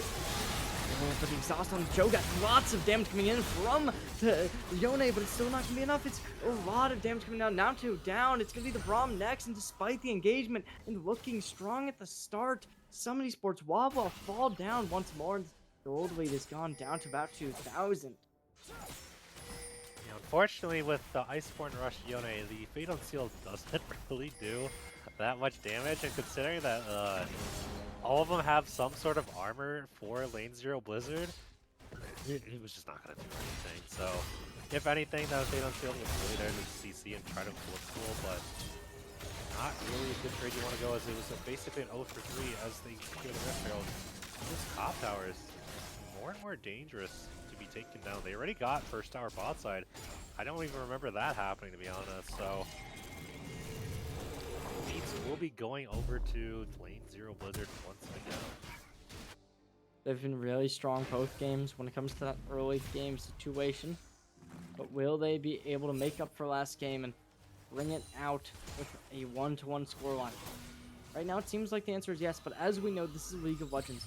And especially when you have players like an Azir, like a Yone on your team, who can be that difference maker, that just dominant force that can close out a team fight and bring that gold differential back to 0-0. It'll be difficult, but anyone can do it. We've seen some esports Wawa do it once this map, and or this game, I guess, and we'll just have to see if they can make it happen the second time. Yeah, but there's not this dragon, which is, by the way, is a Chemtech soul. If the announcement ever showed it, they're going to be looking to prep it. But currently, it's Lane 0 Blizzard have the positioning for it, as they were able to get good resets in time for it. So depending on where some esports Wawas want to play for it, it's going to be super hard to try to trade for this Chemtech. So I would probably either go for this Otacon or for a top kill just to get this Yone out of this pretty bad lane. Oh, Hunt's making this engagement look really nice. Not going to do much. Awesome, back on the top lane. Will we see it once more? Ulting up, trying to get something, but Sprinkler's able to disengage. Back under tower, and it's going to be a close fight with the Drake going over to lane 0. Yeah, it definitely looks like a really good engage from the push, but they're not really looking to do anything crazy early, considering this is the dragon fight. And if it does go poorly for them, that is going to be another dragon stolen away from them, and they do not want to risk that. Boy wife, trying to get some poking. See if they do go for anything more. Eclipse does not really want to fight this by the looks of it, and they won't have to. It's still just going to be some contention in the mid side, burning down these minions, trying to collect their power, but as we see, he's going to be Throw pushing up aggressively, and we'll wait and see. I mean, Primal 6 is not going to be picked up just yet. They're going to just wait and let Throw do their own thing. Yeah, and if anything, their own thing is kind of what they want to have right now. They want to be scaling and making sure that the other team don't get a substantial lead over them. You have both ADCs playing towards the mid lane, which is pretty good. There's two lanes happening. There's going to be a huge brawl topside. Oh, big damage from in. There's the ult coming out, but Flash can be there, and really nice for Hazem, but oh no, Cease and Desist gonna get the end off, and putting down this fight, it's gonna be Hazem to keep this gold lead and potentially take the Otacon as well. And they're gonna have a turret for their troubles just to close out that lead. Yeah, really well played fight for Lane 0 Blizzard. They were able to catch out Yone super early, and the Fate Unsealed once again still doesn't do too much damage, even as Yone has a board now to his name. It's just not really a fight you want to look for, because our top, or some esports Wawa's top side is still really weak, as they might catch out Quintuple May here. Oh my god, he got blown up. This long game for this Lane 0 squad. They've been time and time again just picking out some of these Wawas. It's a 5k goal lead and just keeps getting bigger and bigger, especially now. Otacon's being sealed and gonna leave us with very little objectives to go off of. Baron's gonna be the mid 40 and Drake in a 2 minutes 50. Now I think if you are some esports Wawas, you just kind of want to play your game. You need to try and just play a little bit slowly and get leads where you can, and when you play those team fights, you're going to need some big type of playmaker, because as of now, nobody's been able to shut down this Renekton. This Renekton's looking super strong, and the problem with this Cho'Gath is that he's going to get stronger as the game continues. So it's going to be super difficult for some of these first Wawas to be able to find a good angle, because one champ wants to play for late and the other champ wants to play for early, and they were able to play for both of those win cons at this point. Herald gonna be coming down on the bot lane, but not close enough to any real towers, seeing as there's only that tier 2 left to take instantly. gonna be burned down. That's gonna do it. No Yeah, more that Rift Herald. Herald was used for the Yone to escape, and you know, once it's already been used, you can't crash it any longer into the next tower, so that Rift Herald was at that point. But hey, he got some use. Yone was able to escape. Especially with how this Yone is being just unable to really find any good way into this game. It's kind of just necessary to use it when you can for any real purpose, because it is not looking good if you are Summit Esports. The towers, I mean, they don't have a lot left, but it's not horrible since they do still have that tier 1 in mid that they can lean back on if they so do need. And as of now, it seems as if they might see another engagement. Hazem back on the bot side. They're down HP now, but they're just going to be able to collect so much, and that's going to do it. Seal on their face. Sprinkler. Oh, they will have an ult to get away, but expending that is not nearly where you want to be at. And okay, they're going to be able to pick up some heals and just kind of back off. Yeah, the Kaisa W wasn't able to find Sprinkler as Throw was able to block it for him. Yeah, it's definitely not a good, still not a good angle for this Yone to be really playing anywhere in the game at the moment. So it's a little unfortunate for how they want to play this. Azir is looking pretty strong, thanks to the Nashers and Leandries. So long as he doesn't get caught as he did bot lane, I don't know if they're going to be able to catch him later with the Vi. So there is still some hopes for you, some of these Esports Wawas enjoyers out there, that Quintuple may be able to smurf it out thanks to the Sand Soldier range. As a nice bit of damage is coming out mid lane, but a huge fight is going to happen mid lane as well. Oh, big stuff coming in from Archer. Everyone getting aggressively, but oh, the damage. Mate. We'll find the first. TPing in. The exhaust is going to be coming on to Verticality. Oh, Eclipse can try and go for something, but having to back out. And seems like the counter aggression can be really working out from Sprinkler trying to get a kill, but oh, it's just barely missing out on the Kaisa, but they'll still be able to secure it in the end somehow, some way. And it's not the end of the world. You were able to take out Ventricality, and it's not the end, and we will see a Drake probably go in the hands of Wayne Zero. Yeah, it definitely looks like a good catch at the very beginning. They were able to catch out Archer at the very beginning, but fortunately, the Renekton TP saved the day, and with how fed he was able to get 3 chain kills back to back onto Azrael, Boywife, and Sprinkler. So not exactly a good look, as he's currently going to be able to run down anybody on your team, and that's really not what you want to be happening to you if you're somebody Esports Wawas. It's super volatile with how your team wants to play. If you're not able to make the first engage, or if you're not able to make the first engage and blow up their backline, their front line is just going to kill you instead. So super difficult to really play this out, but not impossible. Awesome, trying to make the engagement. Good ult coming in, but it's going to be flashing over. Nobody left to help, and that's going to do it. Hazem potentially going to fall, but no, they won't.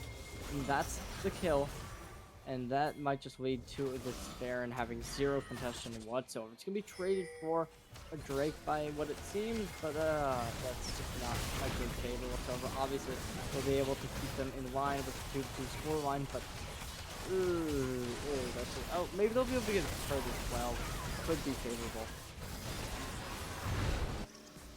This Baron is going to be a free here. Thanks to all their damage right now on the Kaisa and the Renekton. And while we do get to trade for this bot turret for some of these first Wawas, it's just not looking good. Kaisa is running down mid lane, so she might be able to open up mid even further than it already is. Oh my god, look at that tower damage. Yeah, there's no way that mid lane tower is happening. As Cho'Gath is ready to sprint it down, the Shirley's does come out. They're looking to have something happen right now. Oh, big stuff coming in, though. This was really good from the side of some of these Esports Wawa. They're able to isolate Pigs, and that's going to be the first. Mid winner's down, and without Neversoft, it's going to be really difficult to make this play. But oh my gosh, and they're making me eat my words. Archer's the only one that's possibly killable. The Flash is going to be able to get them out, and a double kill coming in from Archer. There's the stun, being able to get everything you could possibly ask for. Stro's going to get the kill, but instantly traded back out.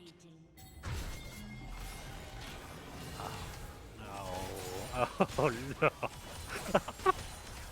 Yeah, that was a super good Fate Unsealed from Sprinkler that time. He was able to get all three of them actually. And with how much damage Azrael was putting out, they were able to blow up the Kaisa, or not the Kaisa, was it the Kaisa? Am I going crazy? I might be going crazy, but someone got blown up super fast because of Azrael.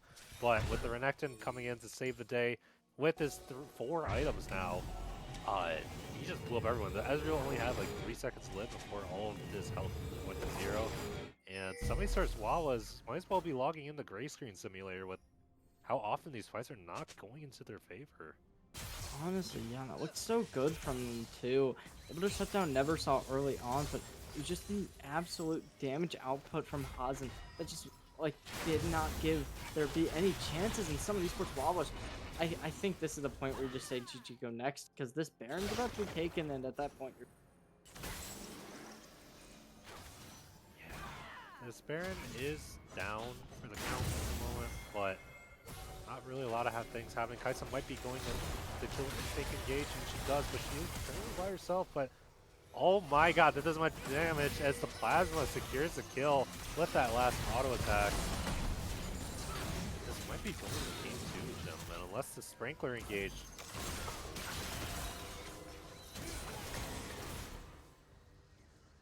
Oh, okay, well, the siege onto the base. This is where you need to win. Well, actually, I don't know why I'm saying that. You can win basically at any point here. Engage coming out from the Rakan, gonna back out immediately. Not secure the turret, so there might be some signs of life shown, but with the inhibitor getting shut down on the outside, it really just seems like there's not much that can happen from some of these Wawas to kind of fix this game. Yeah, it's just looking super rough. Like, their whole game plan is to try to play from range and then let Wukong and Yone engage for a nice follow-up, but this Renekton being fed and the Vi Cho'Gath being able to lock down anybody for like 3 to 4 seconds makes it super difficult for anything from some of these sports Wawas to happen. So I'm not saying it's impossible for them to climb back up from the fight, but it's super difficult right now.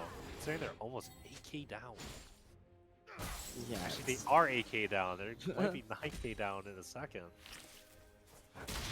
yeah. I mean, I don't even know where the problem is it literally just because this Renekton has not died and is just being able to feed like crazy on this Yone and just kind of the entire team now. Like, it really is just being such a uphill battle that you have to play whenever you go against the Renekton. And you'd think that after a while they'd fall off in scaling, but that doesn't really work now because they have the magic resist, they have the regular resist, and with that armor it just makes it such a difficult opponent to go against. You live by the Renekton and you die by the Renekton. Unfortunately, all of Summon Esports is really dying to them at the moment. So we'll see how they want to play this out. As Wukong is currently behind the Renekton, they might be able to catch him out. Oh, yeah, lots of people coming over.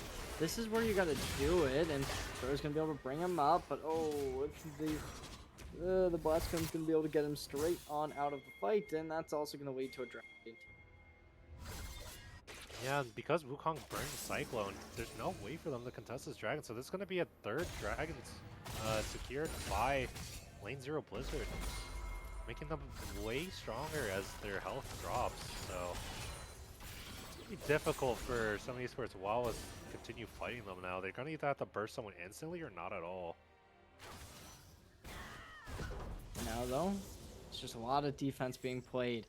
Very few towers remaining. Inhibitors are already down, at least one of them, so you don't even really have to worry about this mid lane one if you can just kind of jump through and potentially go for the Nexus. But I feel like it's a situation where you're not going to want to fight just yet. You want to force out this Baron, which is coming in just 20 seconds anyway. Yeah, some of these sports Wawas are kind of on life support at this moment, trying to make sure that they're able to get as much gold on top of their 3 carries, but how the game tempo is going, they might not be able to have the time for this as they're looking for a catch on the Cho'Gath. Oh, keeping in. Sprinkler's going to be here for the fight, and already Clip's already going a little bit too aggressive, at least from sound. They're going to be down to half HP. Just forced to stand here. Charm's going to come through, though. Clip's barely going to be falling down. Ventriloquity. Oh, the boy wife taking a little bit of damage, and never saw as well in the mid lane. But boy wife keeps just getting poked out. These critical hits are massive to deal with, and there's another one. Boy wife already below half HP. Yeah, it's looking really dicey for now. Some of these sports Wawas are going to basically have to play it perfectly if they want to have a chance to stay into this game. Ooh, and this might just do it. Yeah, Lane Zero Blizzard not having to worry about contestation anymore. It's just going to secure three barrels for themselves. Potentially the end after this. True Shot Barrage hits, but is unable to steal it as a good old Shogat ulti is going to secure it for them. And it's going to be looking really dicey from here on out.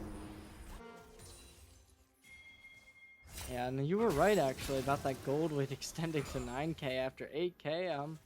We're almost gonna be at that 10k mark, but some of these sports, they're down against a Baron now, so it really is your last stand. Let's see whether or not they can make it happen. Pi is running down the river as there's nothing to potentially catch them out. There's Raptors, there's Shogat, and the Rakan may have spotted them out. But some of these Word 1 was able to back up just fine. That's a lot of Baron minions starting to show up into their base. May not be long before this could be a lane 0 Blizzard victory. Now though, seems like the side of some of these sports Wawa, they're doing a decent job keeping their forces in a good position to just kind of hold out the gates, but with this surge of enemies appearing right towards his top side, I don't know how much longer it's going to last. Already inhibitor starts to be attacked, and then bot side we do get to see this Cho'Gath kind of forcing their opponents to stick with them and make sure nothing bad will happen. And now it's a little bit of a divergence. Wukong going back up towards mid lane, which allows this Cho'Gath to just keep creating pressure. And there's the turret down. That's the inhibitors down. And this siege is already becoming too much to handle, especially with the empowered minions. And okay, but double airborne can come out. Not too much to capitalize upon that, but see, oh boy, wife trying to get something, and not much to find. Oh, everyone's gonna come out, and Sprinkler forcing themselves back and making sure they can just keep protecting these last two towers. Gonna go in, everyone's gonna be there, never saw two get. Yeah, it's not looking too great as both towers are just getting nailed by these cannons you see as Fione's forced to use his E. Try to clear it as best as he can. Nice rupture lands with the Yone. There's maybe a dead Sprinkler right now. Sprinkler already trying to get back to the fountain, which is a decent play, but you look at these towers, they're already losing so much of their HP just due to these minions. They're so good on the poke. Oh, big airborne coming out from the Wukong, but it's just not going to be enough. The engage was a little bit lackluster, and it allowed this Kaiser just find the kills. Flashing in, going to be able to get some. Hasn't going to be able to shut down onto May. And that's Eclipse as well, going to be able to get the support diff and Ventricality getting the last, and that's going to do it. It's over, it's done. We're going to game 3, 1-1. And honestly, Gnar, or Gar, sorry, that's not how you want to see that if you win map 1 and then just get absolutely clobber stomped on map number 2. I got associated by Gnar. I hate that champion. Oh, really? People may know my woes about him, but nah, I think this was super well played from Lane Zero Blizzard. As I mentioned prior to the end of the last game, I think if Lane Zero Blizzard were able to continue holding onto that early game advantage, there's not really a way for some eSport Wawas to bring it back. And as you can see, they kept that lead for nearly the entire game up until like that one early top fight where they were able to get a 1-for-1 trade, but it's just super hard for them to be able to do anything at this point. So hopefully some esports Wawas, if assuming they pick a red side, they're going to be able to get a nice lane matchup for their top laner and prevent anything bad from happening into the rest of the game. But we're going to take it as a break as we wait for the Game 3 draft. But hold on to hope, some of these sports enjoyers. Wawas could still bring this back to a 3-1 win.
Welcome back, Summit Esports, to Game Three's draft between Summit Esports Wawas and Lane Zero Blizzard. A little bit of a disappointing result if you were a Summit Esports Wawas fans, and a pretty dominant performance from Lane Zero Blizzard as they kind of fixed up what happened earlier in Game One and absolutely stomped Game Two. So let's see how Summit Esports Wawas adapt to it as looking to changing up the draft quite a bit, maybe.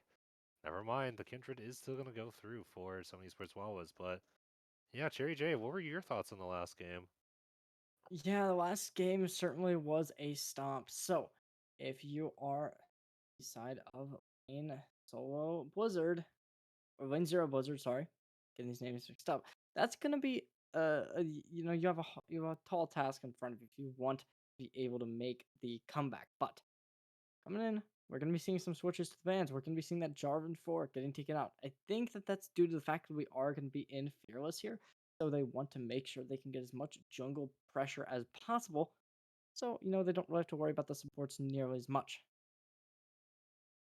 Yeah, the supports are definitely a major point to the game in high elo play as you see a lot of teams looking to actually counterpick supports to make their bot lane super strong. Uh, so being able to get rid of really annoying support picks for your team is pretty beneficial in the long run, but it really just depends to see how much of a threat either team supports are. As we saw earlier, Boy Wife was absolutely dominating on the Morgana, making sure to land every single binding, but wasn't looking as successful on the Braum. While on the other side, Lane Zero Blizzard, their earlier support pick, I believe, was a Alistar. uh, Looked fine, but wasn't exactly the reason why they were able to play the game. But with the Rakan being able to be super mobile and following up on the Vi, they just had a lot of good pressure, being able to follow up with the grand entrance and the quickness, and making sure that they were able to secure a lot of kills in the middle of the game. And it seems like some of esports Wawas really want to play for a kill comp this time, as they are potentially locking in Viego and Jinx, two members who really want to make sure to get that ball rolling after the first kill. Let's see what the response is. Probably going to be locking in that jungle and a bot just to match off what some esports Wawa has brought upon you, but still just going to be, to our knowledge, anything really. Now, we do know that the gen no longer going to be available, which they did show some promise on with that curtain call, putting in a lot of work. But there's the Caitlyn. This is a big, oh, and a volley bear to follow up. I love me a Volibear pick, and I hate playing against it too. So, I'm interested to see how this Lane Zero Blizzard comp is going to play out. Uh, I can imagine the Karma is just going to continuously shield the Volibear to give him a lot of movement speed and absolutely just smack down the first person that they see, which, depending on how the way some of these sports WoW was drafted, would be either this Viego or this Cassante. I'm a little Oh, hesitant to see a Cassante picked early unless they're looking to ban a Garen this time. Uh, because if they think that the Volibear's topside, the Cassante's not exactly the best matchup you want to put yourself in. yeah, I definitely agree there, and I'm really thinking this Volibear will be picked topside, just because Viego doesn't play horribly into a Volibear. Um, so I'm a little bit concerned, but okay.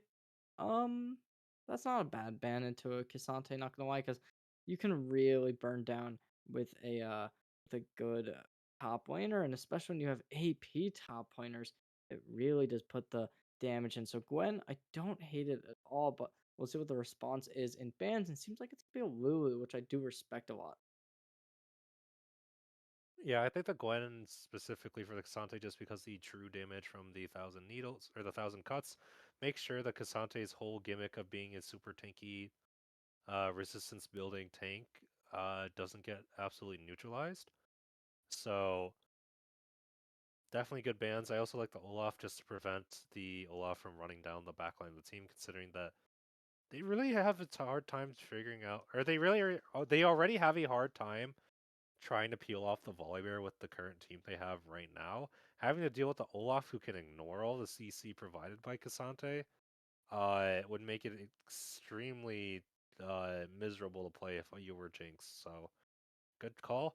I am a little worried to see that Garen is still up, even after the 2 nerfs that he's been through so far, but I mean, maybe Sprinkler's got some tech for this Cassante to prevent the Garen from being an issue. We'll see from here, but it's going to be a little concerning with how this game's going to go. As they're probably going to be looking to pick their support here on R4.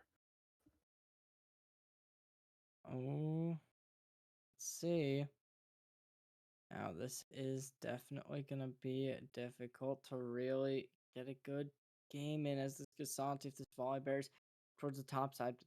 A good chance that they don't want to pick it there. And I I mean, at this point, you could just flex it. So it really is just a to be determined thing. And final ban will be here. The Olaf will just try and contain as many top laners as possible. No Garen ban. So as you said, it's a good pick because especially with the Demacia, it works very well in something like a Kisante where you don't have as much armor when you go all out. But see what the response is going to end up being.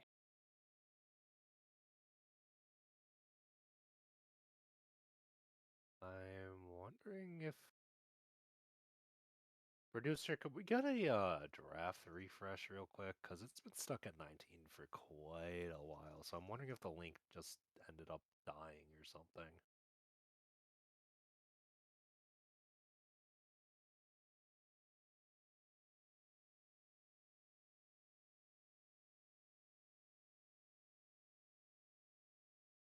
Rise. Okay, so they're still banning the Rise for I assume it's quintuple maze Rise, but I don't remember. Maybe it's because I haven't watched that many some of Esport Wawas games. I don't know if there was like a Rise pick that's either Sprinkler or may have been whipping out that has just been super dominant, but I'm I mean I get it. If it's good, it's good. I just haven't seen it before, so we'll see where it goes from here as we're still waiting for the draft to resolve itself at the moment. Yeah, I mean, what we still need to see a support locked in for Wawas, so maybe you try and go for something like a Nautilus here just to get the Jinx a little bit of extra value, but I think the Caitlyn can kind of melt that down from range. So that wouldn't be like an amazing pick. I don't know if you have any better theories on what could possibly come out. And I get some karma.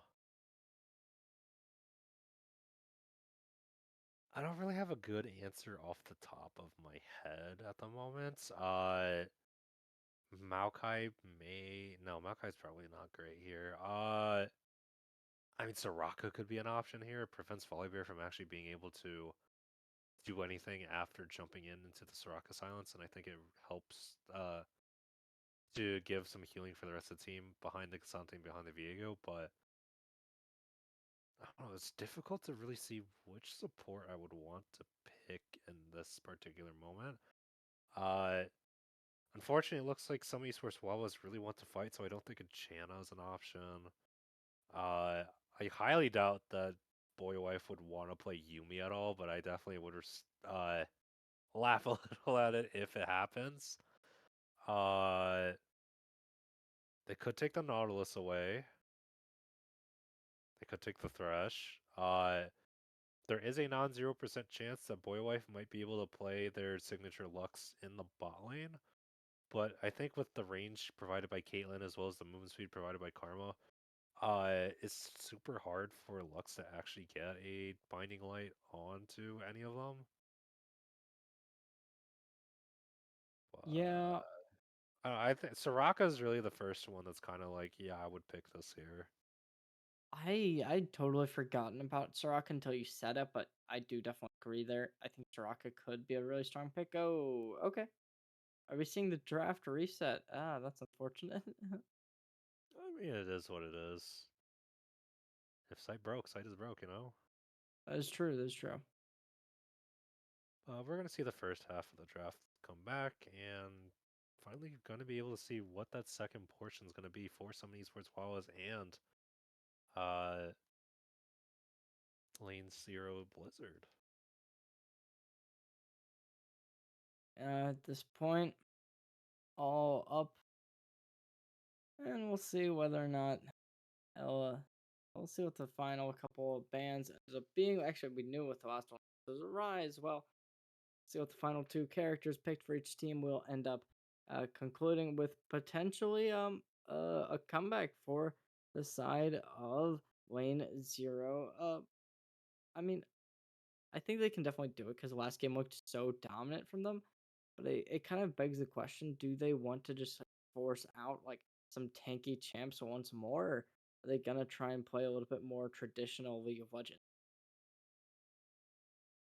We love some traditional League of Legends in this house, though. As hey, maybe they were listening. I mean, that Soraka did come out as we expected, so I'm curious to see what their Lane Zero Blizzard's response is as well. I think they might just look for okay, Kale. Oh, And a Zillion. Okay, we're really picking out all the crazy picks.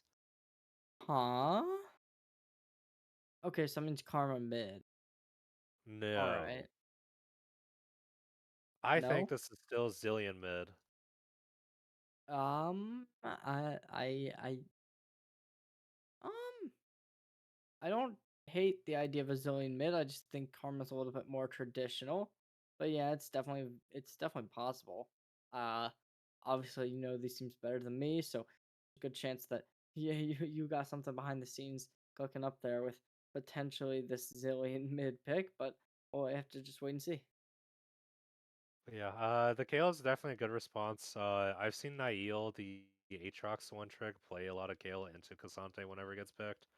Uh, but no, you say more normal pick, but the Zillion mid is a Bjergsen classic, and if you Oh. guys haven't been watching Los Ratones, Nemesis actually drafted the Zillion mid for himself.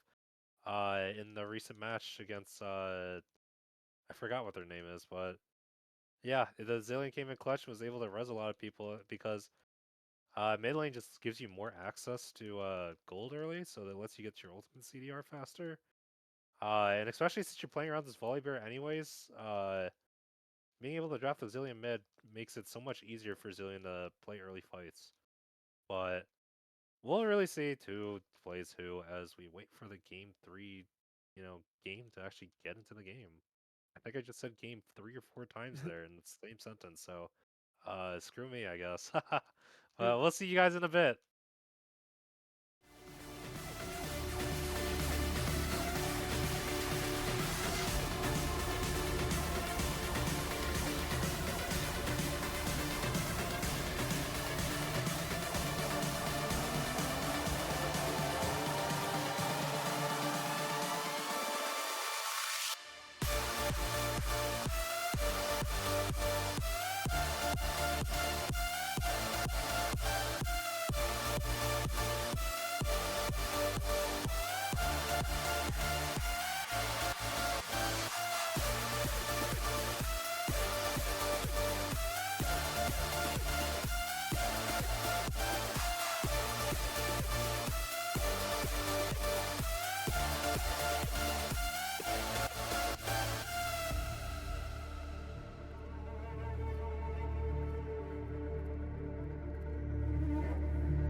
Welcome back, Summit Esports, to Game 3 between Lane Zero Blizzard and Summit Esports Wawas. Our boys are going to need some help as they did take a very discouraging loss from the last game. But with this new Cassidon pick coming out for quintuple May, this may be a banger series. It's going to be a game of ticking time bombs between Kale versus Cassidon. I'm sort of excited to see how that's going to turn out after 30 plus minutes. But until then, we're going to have some action across the map. Once again, I am Gargoomba, and my co-caster today is none other than Cherry J. So let's get some action going, shall we? We got a big game.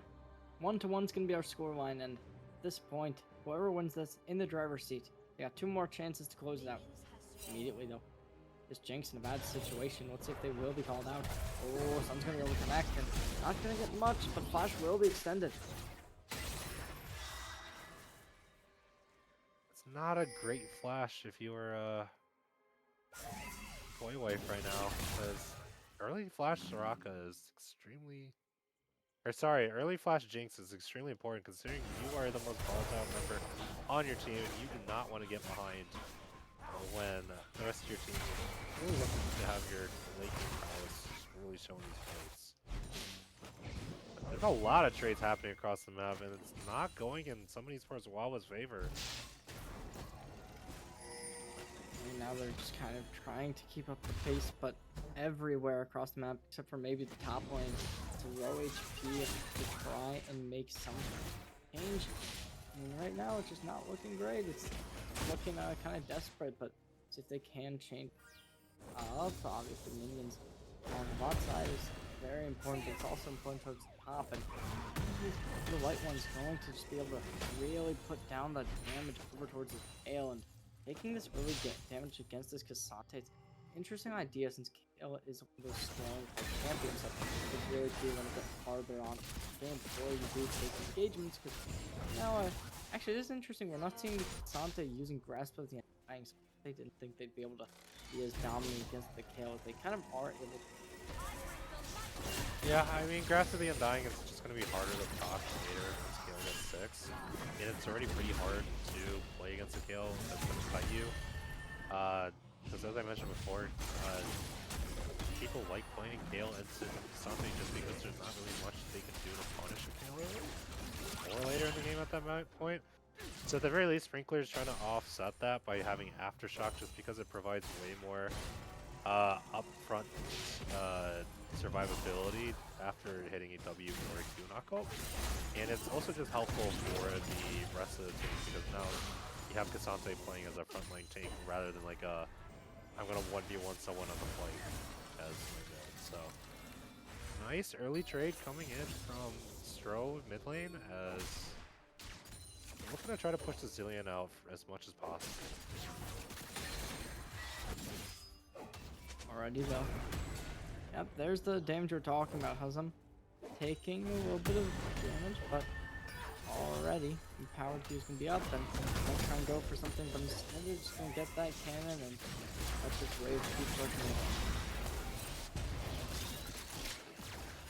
That's kind of what you want to have happen is Cassante, you just want to make sure you're able to zone off Kale from being able to get any CS safely, especially early just because she's melee, but there may be a catch mid lane. Oh, a little bit of damage gonna come in, the root's gonna connect, and Archer still just able to really pile on the damage on the rest of the team. No flash in the bank, and that's gonna lead to our first death. And maybe Boy Wife gonna get called out as well with a little bit of damage coming on from the volley stun, and yeah, the slow is gonna be good, and it's gonna get the Soraka down to a lot less HP than they would be comfortable with. They're not letting go of the engagement just yet, trying to really suffocate Boy Wife in this bad situation. Yeah, it's a lot of bad trades for some of these sports while they're getting ran down by the Volibear as I was concerned about. And Lane Zero Blizzard, they're just taking advantage of that and shoving in every wave and making sure they're not in a good lane position for the rest of their team as do have Cassante looking pretty strong on the top side right now, which props on him for being able to play that matchup well. But it's just not going to look great as Cassidon's currently out of mana, taking quite a bit of damage. Oh, I'm backing up from this side of some of these sports. Trying to get themselves away, but Boy Wife forced to drop that back in his tracks. And we go back over, and Boy Wife still at a very, very bad amount of HP, but you know, this Jinx, they got a lot more than their opponents, and some good poke keeping up the pressure, and one good hit could do the job, but not anymore. Leveling up, gonna give them a little bit of HP, and Boy Wife gonna be a little bit more comfortable here. We do have Cassidon who's able to reset and get a tier and blast along. Definitely puts him in a lot better position than before. But it still goes a long ways off from Cassidon being able to do anything with that lot of ages. As Zillion's making sure to keep his health as low as possible before baiting the Cassidon in. Nice trade happening topside as Hazem is able to equalize the health that was happening compared to Sprinkler. Which, by the way, this Swifties you see here is the main reason why it's super hard for Cassante to play into Kale, or to Garen if he plays it as well. Because once you get Swifties, because half of Cassante's whole reason catching up to you with that Q slow is completely nullified, but that Atofa Strike knockup just isn't able to land on Hazem. It's too hard to hit. And now the wave is really shoving into the Kale, so that's not really the best spot you want to be in. Oh, never mind. Hold up. Oh, big damage coming in, and the all-out's gonna do something, but the mid laner's coming on in, but they're tanking every which hit, and barely able to escape, and the minion not able to secure it. I thought we might see a minion kill there, but unfortunately, it's gonna be Summon Esports Wawas taking that trade 1-1, putting down the Kale and giving a little bit of feed to the mid lane. Extremely well played from both sides. Hazem lived way longer than I thought he would into the Cassante, but unfortunately he does end up with a death, but that's a lot of resources being burnt for some of these sports Wawas as they sent mostly carries topside for quite a bit. And Cassante might be dead here for I don't think they die, maybe, especially with the shield. The Video's gonna come in, tanking a tower shot, but not all they're going to tank. There's a plate on the bot side, and this cannon minion putting in work, finally going to be exploded, but that was going to be really necessary there to get that done, and up towards the top of the bottom lane, and not looking great. Boy Wife in a really volatile situation. Flash gets expensive, but 2 flashes going to be there, and that's going to do it. Boy Wife to be slain, and now taking another one to die. That's going to be the engagement starting up, and quickly. Feats of Warfare, find out, and that's all 3 matches. We've seen this lane 0 team get Feats of Warfare. Yeah, this is exactly what I was worried about with this Volibear Zillion Karma combo. Just Volibear's able to run down one person at a time, and how do you run from that, really? Speaking of running, this Kale is zooming as well, thanks to the Zillion. Okay. This is really not looking good here for some of these. It's giving very much deja vu of the previous series, except, or not series, this previous match, and it really is just like the scaling is also on the side of their opponents once more, because a Karma, Kale, a Zillion, Volibear, all of these are players and characters who can be so impactful late game. Oh, well, we might be seeing a counterplay. Oh, never mind. Never saw us going to be able to get out scot-free, and up towards the top side. Sun's going to be there. Hasn't though. Not caring at all. Ult's going to be activated, but instantly going to be shut down by the... In case you missed it though, the Super Mega Death Rocket from Azrael was able to snipe the Zillion. He wasn't able to have enough reaction time to res, so Eversaw goes down for the count. That's technically a 2-for-1 for some of these players while was there.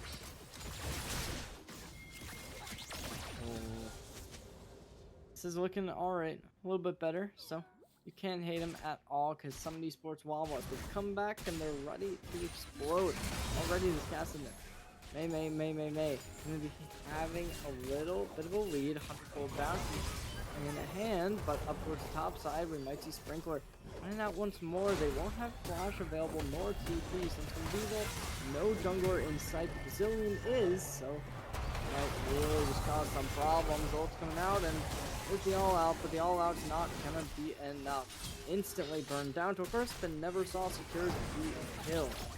Only 3 players didn't get impact on that, so pretty good gold to really combo, and Flash gets forced on the bot side, but no kill to be seen. Yeah, and with that catch, unfortunately, Cassante does go down for from Esports Wawas, so Lane Zero Blizzard, they're gonna take that stride, and Kale's gonna push down tower, so it's gonna be probably a plate 1. The teleport does come out from Cassante, so maybe you can stop the Kale from actually getting that first tower. So a lot of damage is coming out from Sprinkler. Should be able to catch him. Oh no, he's dodging. Oh no, he needed one more Natofo strike, but unfortunately Swifty's Kale is too fast for him, and Hassan was able to just walk out scot-free. Never mind, it's now this super mega death rocket takes his life, and that's another kill over the Azrael that's not in his lane. And look at that, that was completely cross-mapped too from the spawn. Oh my gosh, that is just completely absurd, the fact they were able to secure that kill, but oh wow. Yeah, Azrael's, even though the bot lane is not looking too great for him, he's still going to be able to pick up a lot of gold from other lanes just from how successful Death Rocket is. As he's going to try to run down Neversoft right now, to get excited from the Jinx, is going to be able to possibly do something. Oh, they tried to wait till that resurrection was not available, but it's just a little bit too early, unfortunately. But it doesn't matter, Neversoft's going to fall down once more, Rifkin out, and not gonna matter. Still can be slow going forward and able to get another one. Finally shut down by Caitlyn, and okay, teleport's coming in. Eclipse trying to get out, but this Kama, they're gonna be needing to help their teammate because Hazem keeping in, forcing out the flash as well. There's both summoner spells down. 3v3 from behind. Oh, the flank is here. Eclipse flashing out again. The tower still not able to prio on any of the side of Summit Esports. Oh, ult's coming through. Super Mega Death Rocket. Not gonna be able to find another one on Hazem, but oh no, the all-out Eclipse is done for. But okay, there's gonna be our mid laner. I never saw picking up. Oh, no. Take complete advantage of the all-out. With a bite. Volleybird secures the kill onto Sprinkler. Oh my, I thought he would be able to get the kill onto the Karma because Karma did burst flash earlier to dodge the initial tower dive. Well, unfortunately, Sprinkler wasn't able to press the W fast enough by the time the Zillion double Q hit, so on a Eclipse was able to walk scot-free and gets return killed by Archer, so seemingly good play from him, just did not turn out the way he wanted, and Lane Zero Blizzard is able to pick up a kill after the entire mess that happened in the river following one. Which, by the way, I did not think Cassin this early would do that much damage, so he's going to be online way earlier than what we expected. Maybe a good angle as Sprinkler might be caught out again.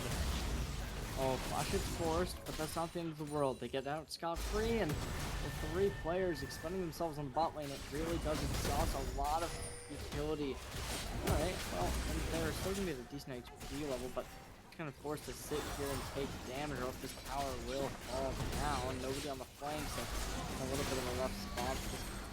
Soraka already having Moonstone. Just going to be able to heal him right back up.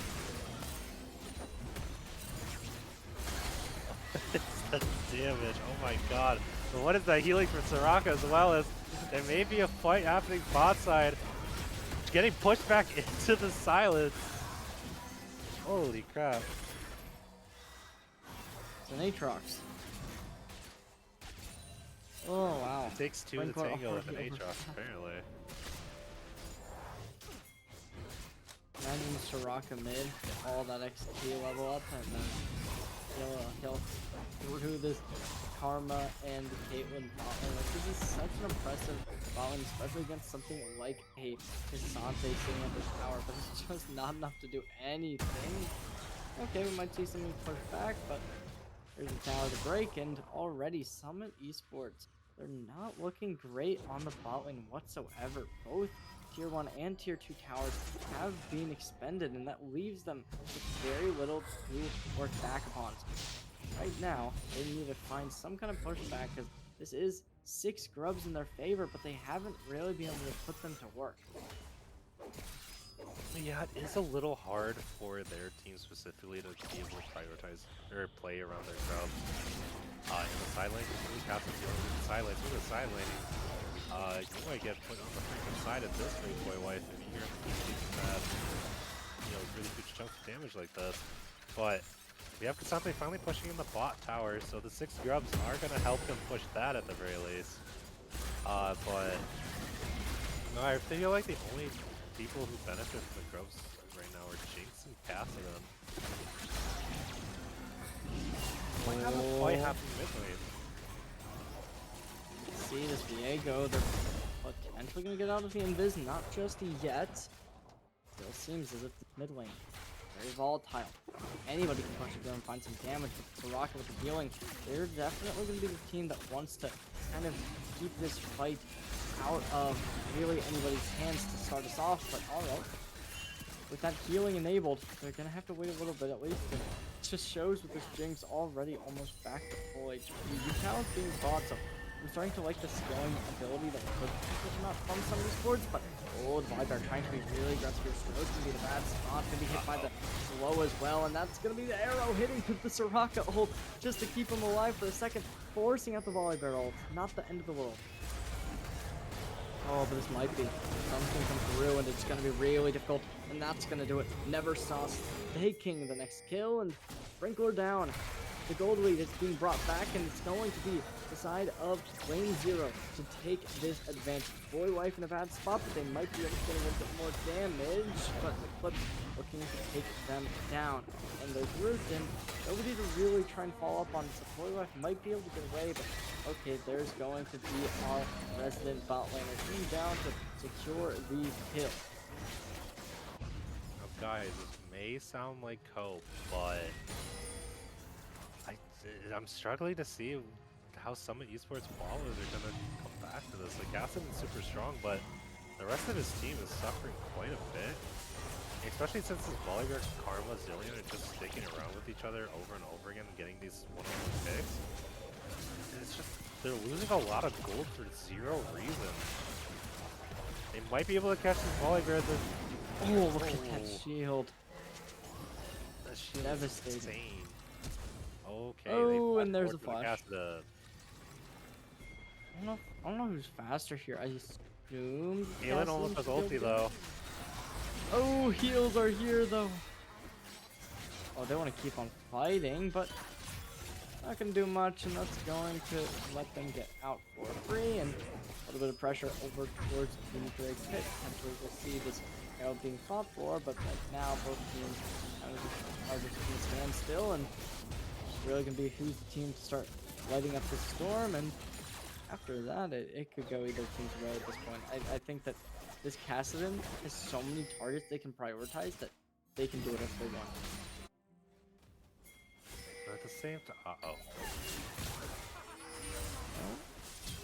Well, not looking good for the Kale on the top side. With see whether or not they're going to be able to get some support. Dropping in the ult, not going to do much, but it looks like it's going to be the all-out from Sprinkler to secure the kill. Not going to try and go for the Zillion as well. Instead, just taking the kill and being grateful for it. Volibear is staying in the bush. Maybe able to catch out here. Now Stroke's going to walk out with his life. I'm not sure I could say the same as Cassante, is that 99% slow from Zillion. He is doing its work right now. Oh, Eclipse gonna start pushing an aggressive lead. They will be able to connect the root. Oh, but the shielding we've seen time and time again has been so strong. There's the barrier expended, the flash as well.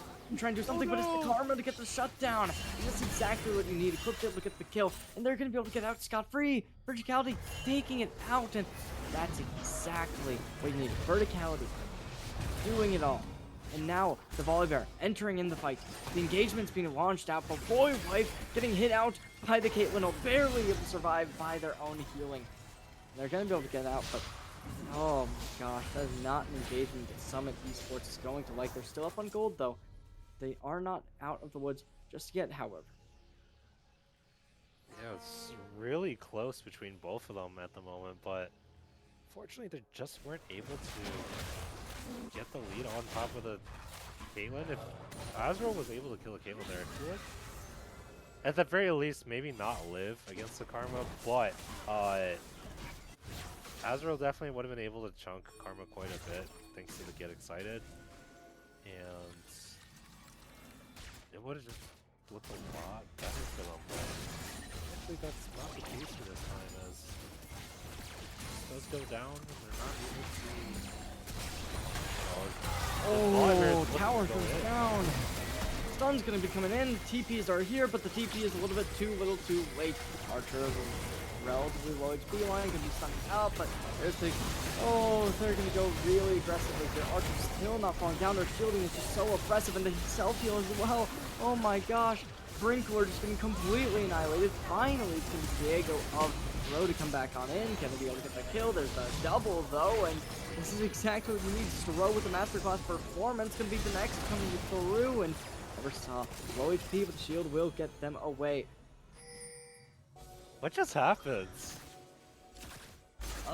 That's a very good question. I think it was just like, go kill Stro, and then the rest of the team goes, oh, well, we have shields.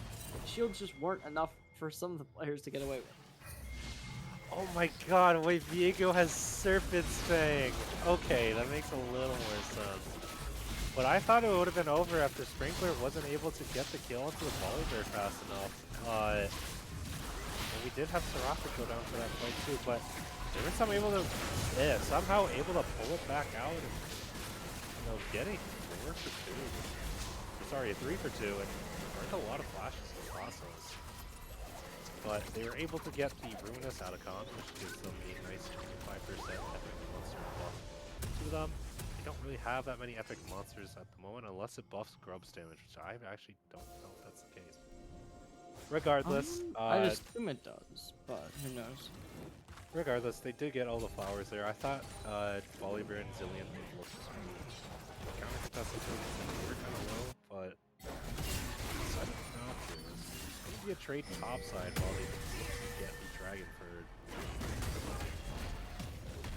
Oh, Hazan not looking amazing here. Already down to half HP. Will we be seeing the solo kill? All out's going to come through, and Sprinkler clearing it up. Calm the gender, because they will be the one to wash away all the scraps. Able to even this up in those kill percentages, but the gold is really high for some of these sports out for 2k lead almost, and it's the Herald as well to really extend that. Probably going to push that mid lane because there's still 2 towers they have to deal with, but we'll see what the plan does end up being. Yeah, can we get the coffee pasta for Cassante real quick? Because that just looked like a Cassante angle the entire fight. Yeah. I don't know, man. Maybe this guy watches too many Niall videos, because his Kale is not looking too great into this matchup. Boom! Goes mid lane, and Cassante is taking so much damage right now. Kale might be able to set up a trap for you. Never mind, the Rift Arrow does go down. That's really unfortunate, because now it seems like Sprinkler is going to be in a really tough position.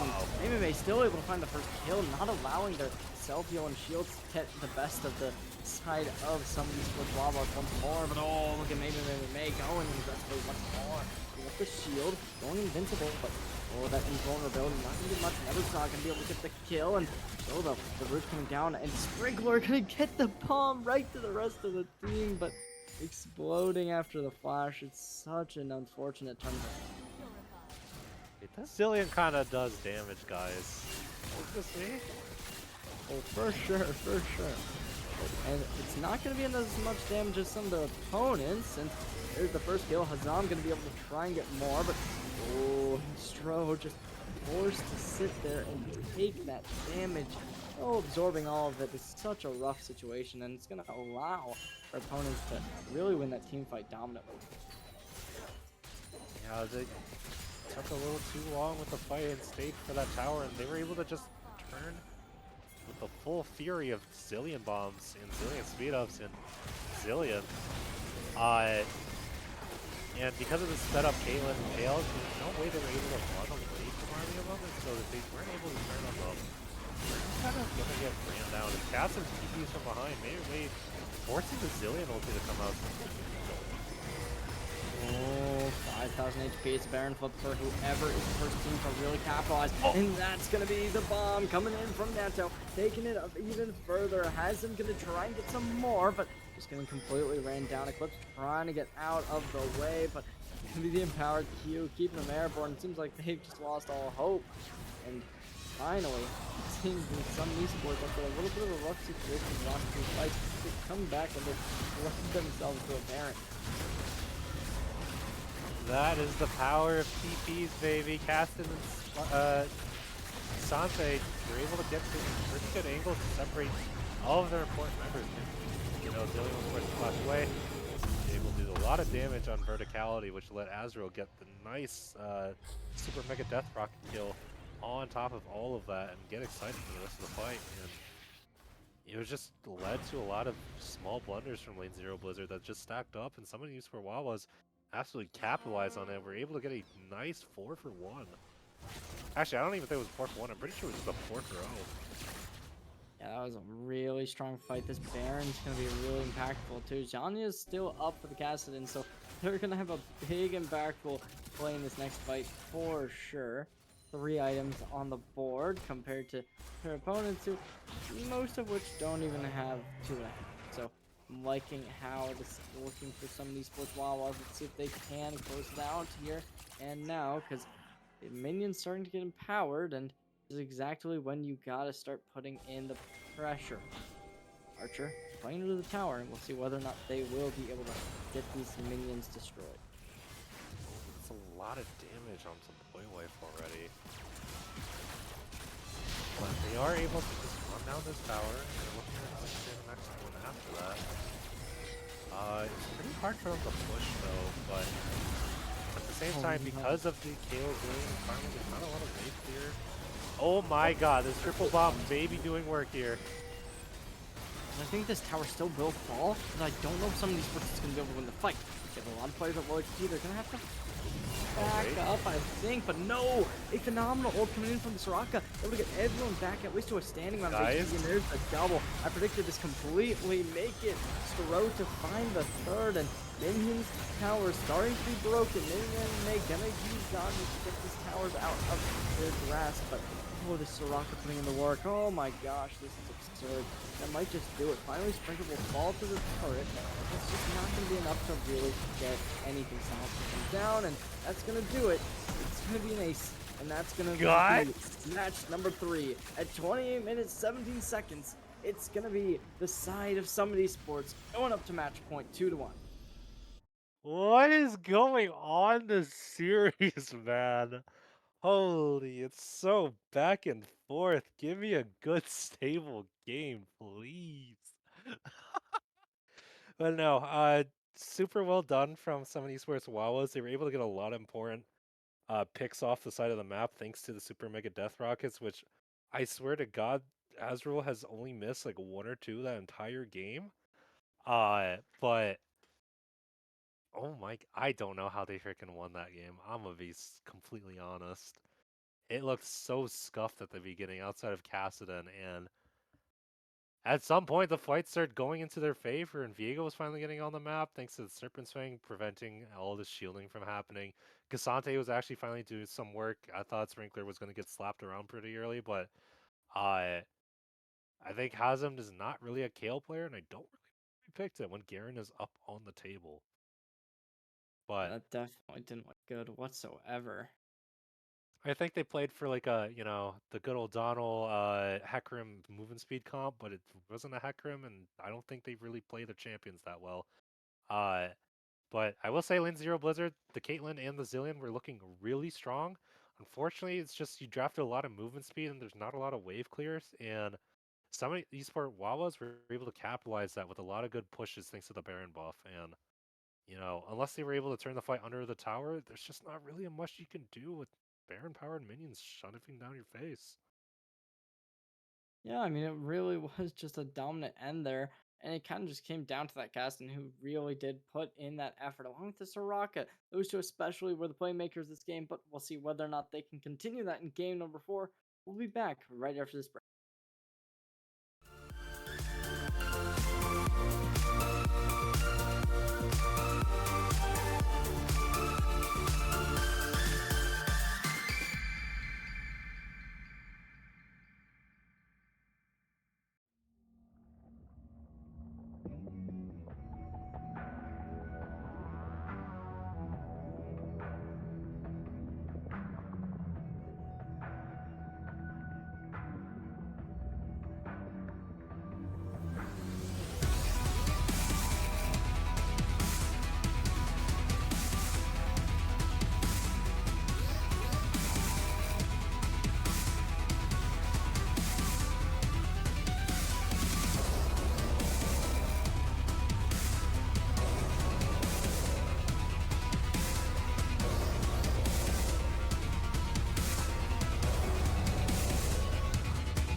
Summit Esports to Game 4 draft between Summit Esports Wawas and Lane Zero Blizzard. We are currently up 2-1. So, hey, right now, this is a record for Summit Esports pre-made teams. So, let's see whether or not Summit Esports Wawas are going to be able to secure the first time that we're able to make it past round 1 playoffs. I am one of your casters tonight, Gar Goomba, and with me is Jerry J, who has some compelling information to share with you guys. Uh, huh? I was not sure what this compelling information was. You didn't read the script? Come on. There's a script? Yeah. Oh, You didn't see it? oh, where's the script? No, it's cooked. Oh no, oh no. Well, that's a. Did I miss? Yeah, I didn't miss a script. I don't think. Um. Well, I guess we have a script, but this script is going to be the exact same script we've seen for the past 3 maps. Same bands, and never mind, we're going to be switching up a little bit.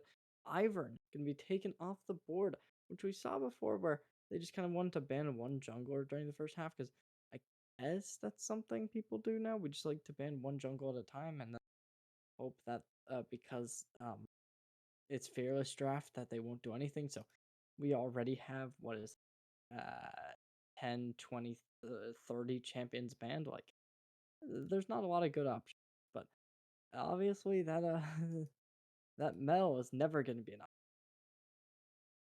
Yeah, that Mel is quite a bit of an annoyance. I don't think it's. I mean, me personally, I don't think Mel is that much of a problem thanks to all the nerfs that she's received, but it's certainly gonna be a bit interesting to see how they're gonna play after that.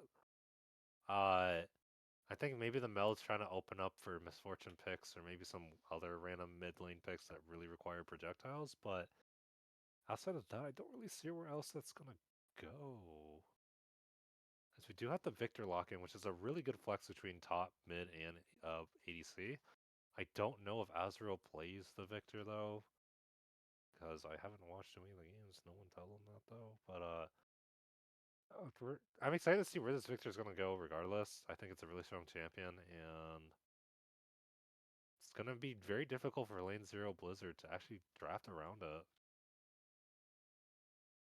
Locking in a Zeri. Now that could be Zeri mid, whether or not it is very unlikely, but I don't hate it because it also means there's a good chance if it isn't the ADC role that you could lock that in with potentially like a Yumi. And nope, there's gonna be the Lulu, so a decent pick to start us off. So there's still that mid that can open up, but see what Summit Esports Wawas will decide to lock in as their two champions to match this. Obviously, you could just do the same thing and mirror that 80 carry support pick and just see what their opponents will go for. But let's see. And Poppy, what are the definition of flexible?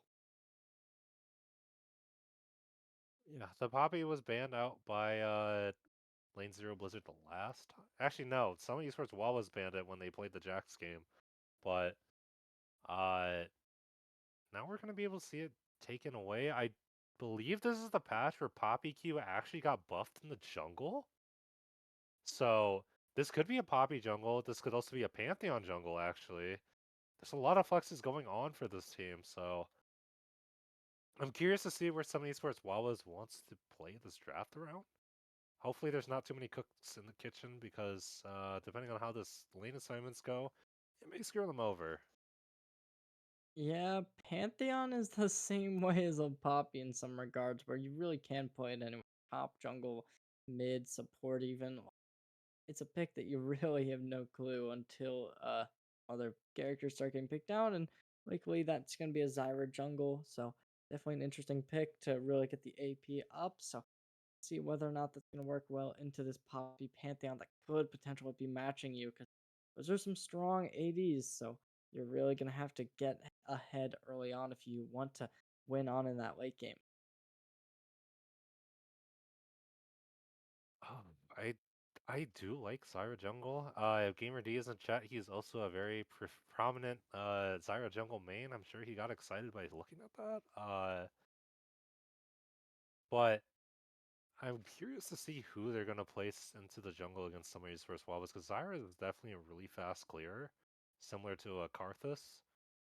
And if it's not kept in check, it's gonna be a bit of a problem later into the game, considering how safe Zyra typically is in a team fight. And that's a Zed ban. Now that would I I have never casted a game with a Zed, I don't think, and I gotta say that is a pick that you really don't see at high elo too much. So it is interesting seeing them opt to really not want to deal with that, especially when you already have that Pantheon and Victor scene. So oh actually I just realized, is this the team that has to fort no, that's the other team that's been banning out the Teemos. They're just kind of banter ban. So definitely interesting seeing the Zed get picked out. But there's the Aatrox. I guess they saw that Soraka last game, said, "Oh, self heal and team heal looks good, so we don't want to deal with that." And see what the first pick will look like. Wait, it's game 4. I thought they only have first 3 bans. Oh, maybe that's like what this is.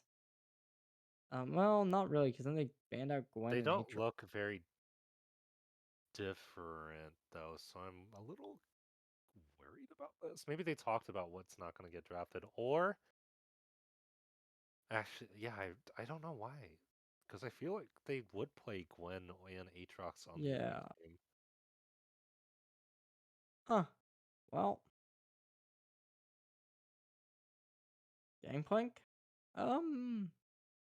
This is making me think that this could actually be like Pantheon support, which is a little bit interesting.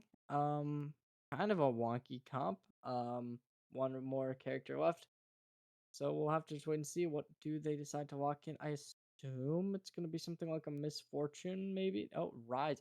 So, So Rise is coming out, baby, and we're gonna see it full force. so is this like a Victor bot? I'd I think it's Victor imagine. bot, yeah. I think it's Victor Poppy bot, Pantheon jungle, and then we have Gangplank top Rise mid. That's an Or is interesting composition. it could be Gangplank mid too. I think Gangplank likes to play topside though, the bully and melees, but fortunately Jace is a ranged character, so not as easy to punish. Honestly, I would have liked to see potentially the Pantheon support Poppy jungle, just because I think that the on hit stun can work really well into something like a Zeri, even though the W from the Poppy does do a similar thing with the grounded effect. But we'll just have to see what they do end up going for. The Vladimir coming out, which if that's supposed to be against a Rise, it's kind of a counter pick in yourself because Rise is just a bunch of point and click. Yeah, we're just gonna have to wait and see what this is gonna end up looking like. Will they switch that Jace and Vlad? There's a lot of options, but we're gonna be back just after this break. Cause make sure you stay tuned, because this could be the last map of the series.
drawn to what we love. Risk the follow, we have felt it all come crashing down from far above. Stars are rising, countless worlds colliding, only one will take it all. Can we bring to fall the giants? Can we make the final call? We are the ones to ignite the darkened skies. The champions of the world that we defy. A solo ride of the few who rise up high, and we all fight at the last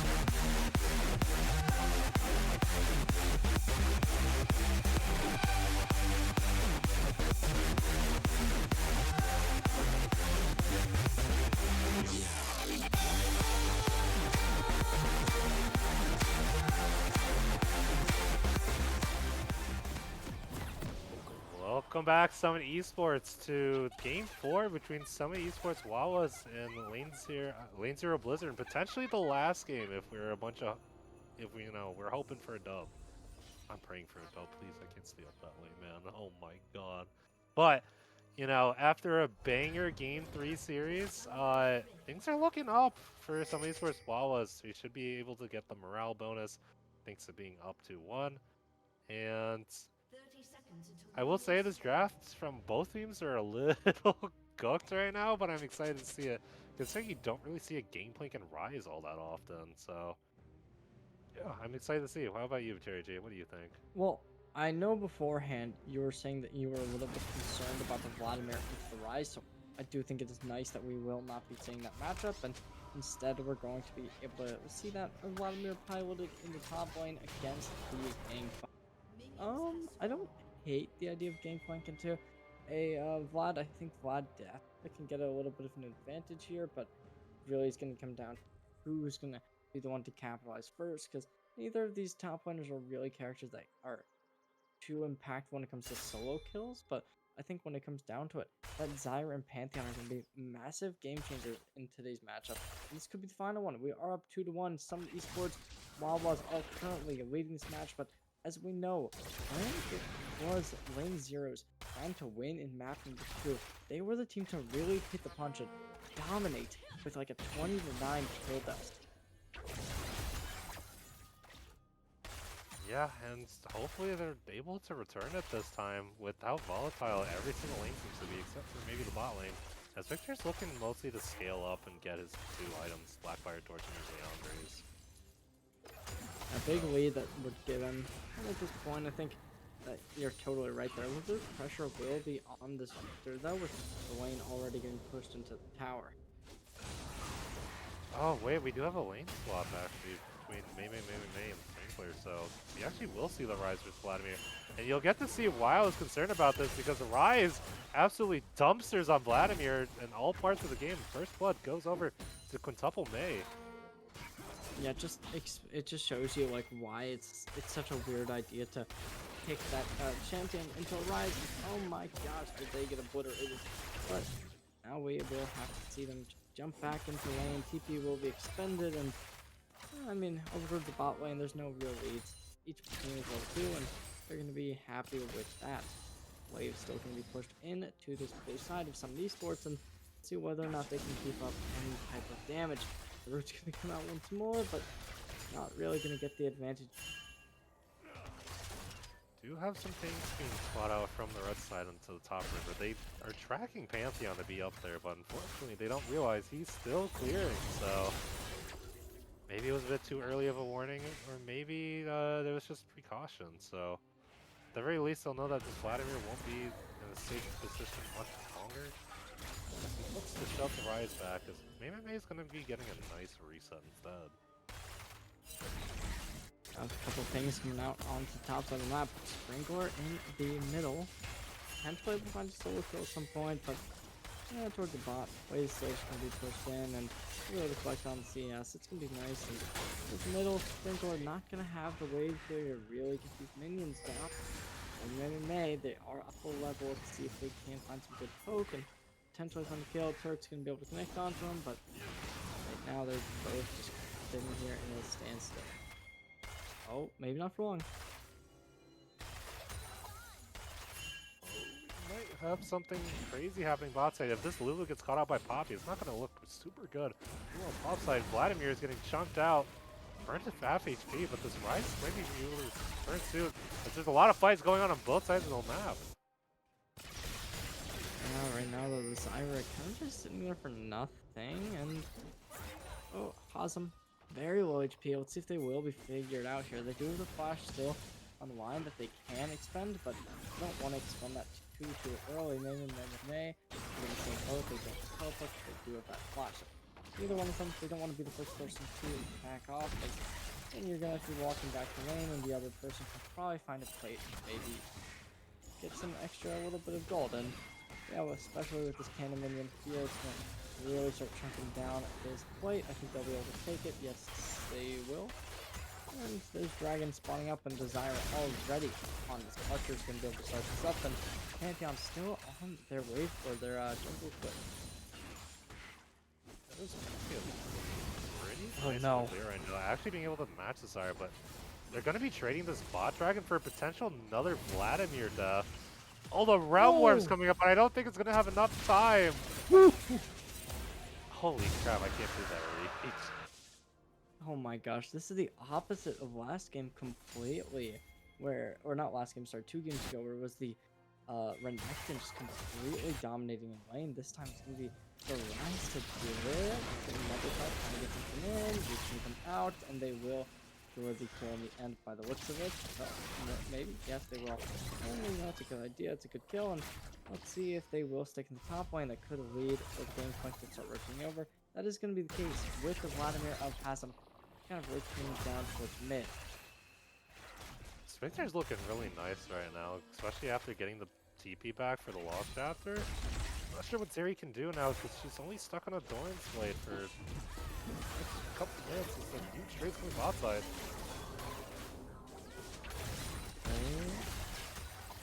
Minions though, they're doing so much damage, and Wife able to get a little bit of some damage on it and applying it.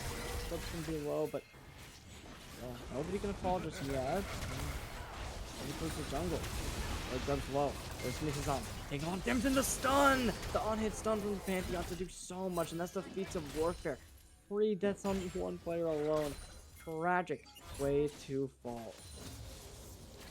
Yeah, really unfortunate for Hazem to be getting caught out like this, but as a Summit Esports enjoyer, we love to see that. So really well played from Summit Esports Wawas as we get to 2 of the 3 grubs. If we're happy, you know, but I also gotta keep personal bias out of the casting. Oh, looks like we might be seeing a little bit of a raid in the mid lane. Never saw. Frankly, they both have been playing well, and Boywife over here gonna be able to connect the electrocute, so alright, decent damage can come onto Boywife, not able to connect from the Victor, and both teams just gonna concede fighting in the jungle, looking to move down towards the lane, collect the XP, and the wave keeps on. It's trying to funnel back over towards this bot side for some of these folks. It really hasn't been able to go in their favor momentum-wise too much. It is unfortunate in that regard, but in most regards, it looks like they're doing fine, if not really good, because their CS is matching, and in all regards shouldn't be, seeing as they're playing a little bit more of an unconventional bot lane that likes to scale. And oh no, Eclipse gonna be the first one to fall, and after that, it's just gonna be another. Okay, 1 verticality will find, but it's not gonna be enough to get enough value off of that, because good stuff coming out from some of these sports in game number. That's Nice one-for-one trade, so it's definitely going to put Blizzard back on the map a little bit. But you're also trading one-for-one overall, and the gold's going on to the Victor, who's already kind of ahead on top of this area at this point. Awesome. Oh no, oh no, oh no, and Sprinkler to secure the kill. Awesome gonna fall once more, and they're definitely kicking himself here. 0-4 is absolute tragedy to be at. Man, May is taking this matchup in stride. Like I said, I was super concerned about this Vladimir getting picked up here. I guess, even as into like Gangplank, I feel like it's not that great of a matchup they were thinking. So, well played from May for being able to capitalize on all of this. And we might have another scuffle here as Poppy could get something on top of Zay. Oh boy, Wife can take a lot of damage after that. Really rough. Yeah, then let's see whether or not they can come back, because gold definitely looking decent for this blue side in the bot lane because of the fact that like this board has actually been using their item and just getting a lot of value out of it, while they're just kind of enhancing their area, not really going for CS themselves, which is kind of how you play the character, but it should mean that Rosiri has more CS than the opponent Victor, but right now it's a decent advantage, not really anything that matters, but it's just these small things that really will give you leads at the end. 6 kills here as well. 2 void clubs on. Really seeing like some of these sports have kind of taken this game, and this looks better than almost all of the early games we've had this entire series.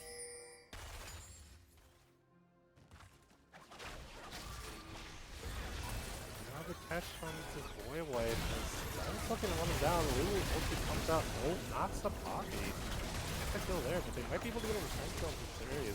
Tazro kills Critical. A good flash. There's going to be the ult expended for the Zyra. 1 kill to get the shutdown, but that's about all they're going to get. TP in, and Archer seeming to fall. This Rise, they're going to drop a flash in, but, you know, a flash for a kill, it's definitely a worthwhile investment. Up towards the top side. Looking pretty good for Sprinkler. However, Zom, we know that this is going to be a Vladimir. Vladimir has a lot of self-heals. Their current HP isn't really the figure you got to be looking at, and oh no, maybe May taking another turn in the bot lane. They're completely up on the gold, and now they have Rod of Ages as well. They're already starting to scale.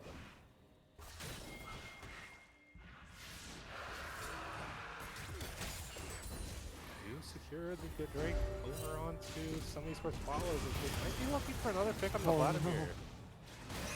No. Oh, but the Ignite's going to stop their healing as well, but they barely missed out. That is so tragic. And it's going to be Hazam to barely get away, and by the tip of their feet, they will miss out on the ultimate coming in from the Void Wife, and see whether or not they can get something more. It's going to be the Void Grips contested to try and potentially get something here, but alright, they will equal out the Void Grips 2-2, and let's see if they can get anything extra. That is going to be 4 grubs. Very nice considering Gangplank and Rise are both looking to push this game, because there's not really any way for them to get contested. Azrael is absolutely doing work in this 1v2. Oh, I think you spoke a little too soon. I think I spoke too soon. Caster Curse. Oh, that is rough. Victor in the bot lane, and they're working this. This is an unconventional pick, and it's still getting a ton of value. They already have items with companions out. They got a Dark Seal as well. I mean, I don't hate the idea of getting a Dark Seal. I don't love it though on a bot laner. But what do you think? Do you think this is gonna work out pretty well for them, or how do you think they're gonna be able to approach this? It depends on how well the Victor is going to stay alive from the next points of the game. I think Dark Seal is a very gold efficient item where you can get a couple takedowns every fight without dying. And considering how he is getting a couple takedowns every fight, but he's also dying, it's a little hard to tell at the moment. That being said, the scuffle bot side, but it's definitely not one you're going to look at. Cyrus. Oh, that's rough. That was almost a great slide from the Zeri there, able to get across, and bring it to a 3v1 situation, but unfortunately, it's just that speed that comes out from Boy White. Get them out, and symbiotic boots are about to be even upgraded too, so it really just shows their kind of prevalence throughout this match, and see if they can get anything more.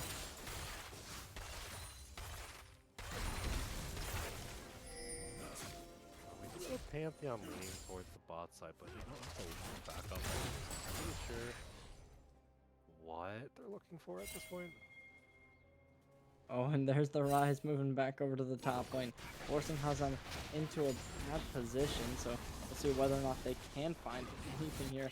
This Vladimir definitely has some deja vu. They gotta get away from the. Let's see if they can. Currently though, there's gonna be that next player coming up. I believe they were spotted, and the Rise gonna potentially try and isolate them, but no, they're just gonna back off. So yeah, leaving Neversaw in the back, kind of just forcing them to start rotating through lanes. But we haven't seen. Oh, yeah, there's the engagement, and oh no, maybe calling him out perfectly. Quintuple May is just absolutely playing around outside of their vision, and this Vladimir is not having a fun game against a product of Age's start and Rise. Unfortunately, keeps me tough in the stream quality, but I think he has half his stacks done already. So it's not. If we're already getting annoyed by this Rise now, it's not going to get any better. Yeah, there is 5 on that, so that is really absurd. Anyways, okay. We have 3 people potentially in the bot lane. This Lulu very low, could potentially be seen and put down. Sorry, not Lulu. That's gonna be the Zeri. And oh, Hazan gonna be low. Will they be found? No, they won't. But the tower will break in the end, crumbling to dust, and some good stuff from the gangplank. And yeah, Franklin gonna try and go for more, and Hazan hit by the ignite. They will be able to stay alive, but not for long. So I'm into Oblivion. That's probably one of my favorite animations. Seeing the Poppy ulti killing somebody, so it just knocks you straight up. But fortunately, lane 0 Blizzard might be able to return with a bot lane tower. Never mind, they're forced to back off as Asbro does show up just in time. Oh, okay. And Eclipse. And before back off a little bit. So, getting a little bit of extra damage, verticality. Wanting to go aggressively here, but they are just continuously getting poke damage applied to them. And this is not how you want to be playing this if you are the series whatsoever. They're in a 2v2 situation. If this Pantheon decides to ult in, that could become a pretty detrimental situation, but as of now, you gotta start playing for this Drake coming up, I believe, and obviously Poppy coming towards it. There is going to be a couple people stopping back. Lulu trying to stay alive and staying in this fight. It's going to be difficult. They will be able to stay away from harm despite being bushes looking to keep their calm and composure. And it's going to be the Drake attack, and let's see if there is any contestation. I believe there's not going to be any availability to due to 3 big players in that top side of jungle. So realistically, this is just going to be a free one. We love free dragons in this house, so we have Sprinkler actually being able to kite up with this Vladimir now. I thought it would have been a little bit harder, but thanks to how May has been playing this game out, Vladimir hasn't been really able to play as we do have Realm Warp coming topside. He play top. Oh, maybe, but there's the TP coming in. Root's gonna be there, flashing over the wall. It's gonna be the. Oh, maybe some good stuff coming through. Archer trying to ult in, but it's just not going to be able to connect. And Hazam almost securing a kill, but they're at a very detrimental HP line. And Bro's going to bring themselves in along with the smite. And just the drive-by play to secure the kill. That was kind of toxic, I'm not going to lie. Oh, for sure, but toxicity is what we need when we're in a match 4. Yeah, the Summit Esports bloodline on the line. They're putting all their marbles in as this marble decided to roll onto a nice Pantheon Smite KS, so Oh boy, like trying to make the engage, barely missing out on the wall. That's so unfortunate. There's the Zeri ult and the Lulu ult both combining and just completely getting pooped away. May trying to get the kill. Do they have flash? I don't believe they do. No, it is not. It's still on cooldown. They're not able to secure the kill. There's going to be the TP coming into action. Pantheon still going to be alive, so this is a counter engage. It can be so detrimental, and they have to force themselves away. They have to respect the space gained, because they know the gangplank is going to be near Blue Life as well. There's going to be the Herald, and now it's, oh man, I would not be this risky if I were you, Vladimir. Hasn't, I think it's something, and that is going to be the tower on the bot side of 4. Summit Esports 2 finally fall, but there's still a 2k gold deficit that you have to worry about. That 2k gold deficit isn't gonna be disappearing anytime soon unless we get a nice pick on someone on some of these Wawas, but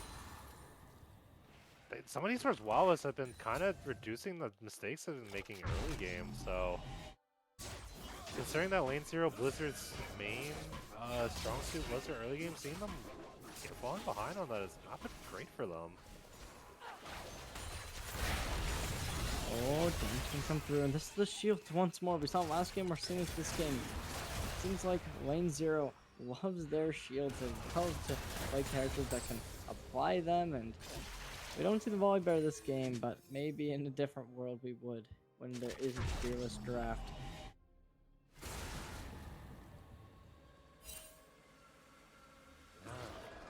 Looking at what's going on like throughout the map, like they just want to pressure the side lanes over and over again. There's not an objective that's going to be spawning anytime soon outside of this dragon in 2 minutes, and because of that, some of these Wawas is just able to set up as much as they want on the side lane and pressure Lane Zero Blizzard from really moving anywhere across the map.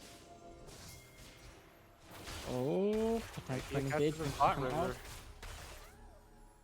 Rose can take a little bit of damage, but not going to really care too much. Has him still at a low HP line, though. This tower, it's going to start targeting him. A little bit of a misplay from them, and there's the minions to be destroyed. Not much stuff to come out, and oh, Sprinkler with the orbital ult secures the kill, and that's going to be Hasm at 0-7-0. A tragic scoreline, and Boywife potentially getting called out here, forcing a flash, but it seems like they might not care. There's the kill, and Archer to get the kill back in play. Yeah, a bit unfortunate that the free kill top side ended up getting traded in the bottom. Was another catch may be happening on the Pantheon. Oh no. Shutdown's gonna be there, and seems as if they're shutting the door, but Eclipse barely gonna be able to get out. But oh my gosh, that's exactly what we need. May.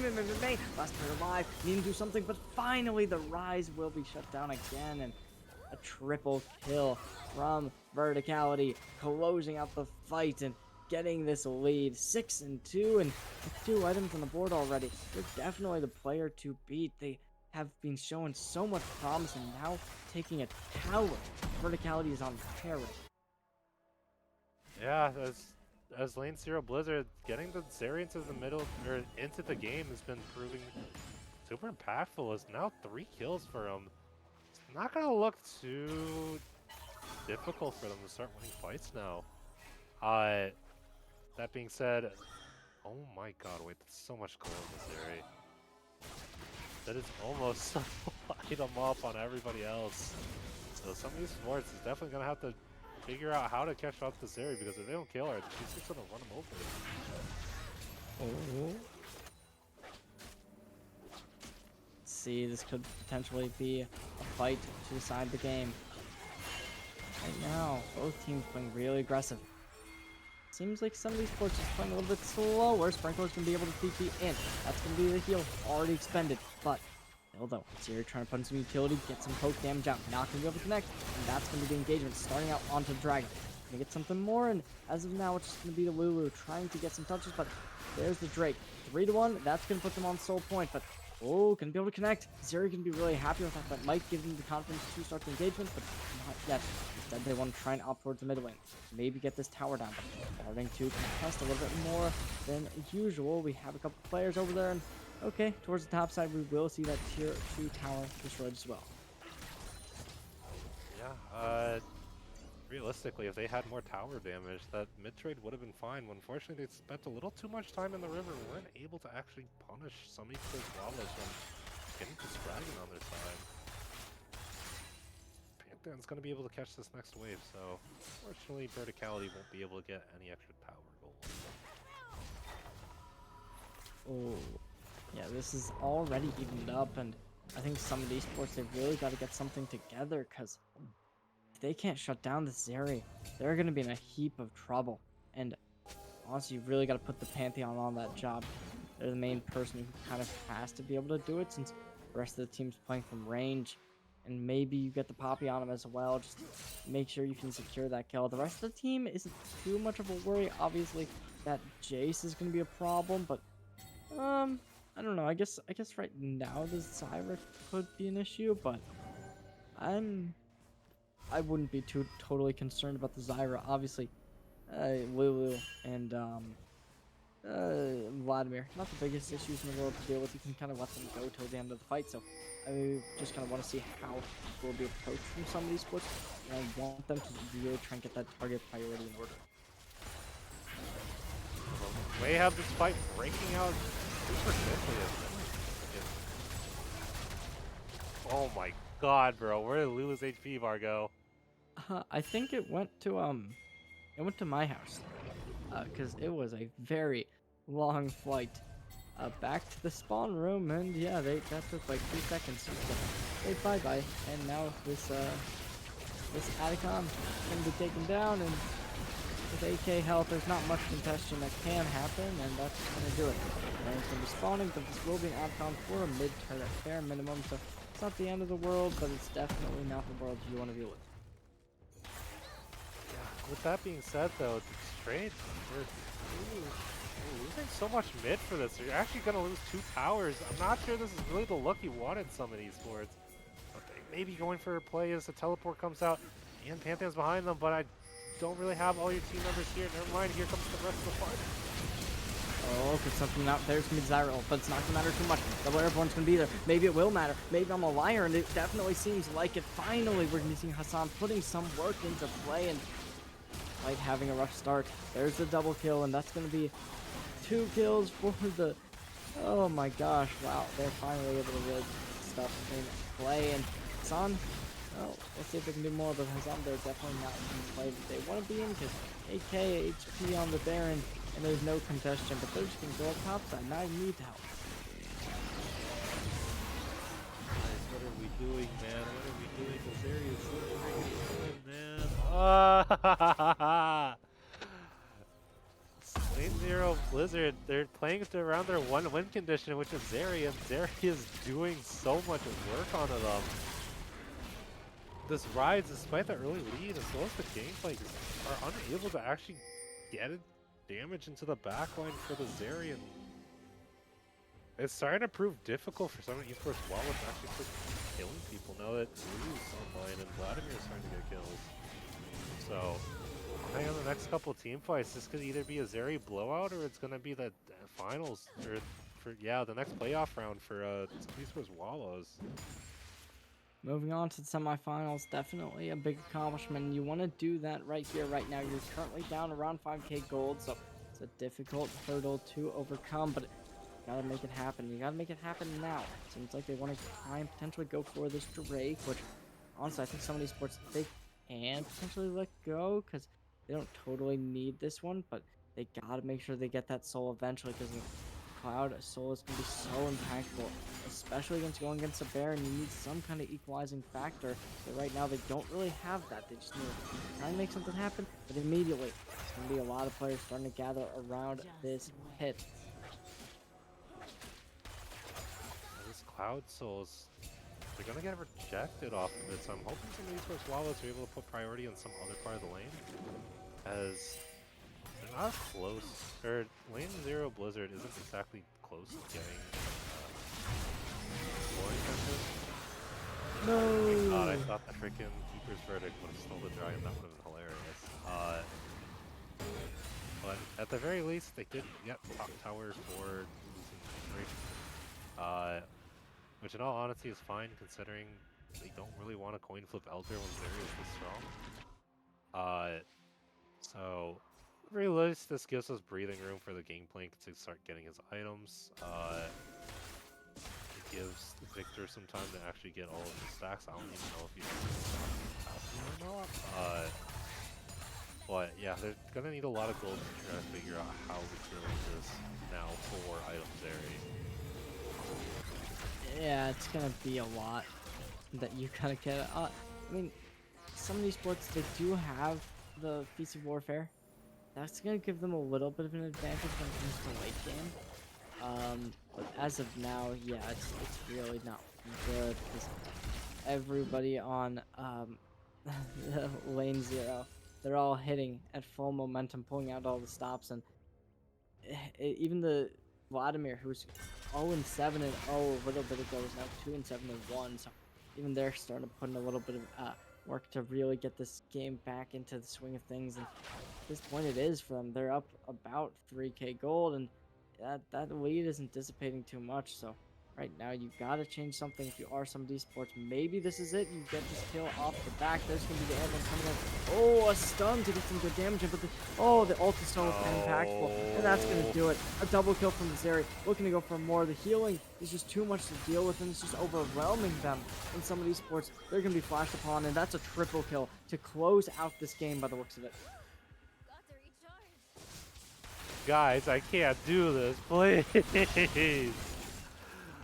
Oh, the Zeri is absolutely blowing up everybody on Summit Esports Wawas, and because of the way that they drafted, there's not really a dedicated frontline besides for the Poppy, and the Poppy is going damage actually, so once the Poppy and Pantheon die, who's going to stop the Zeri from just cutting you guys out?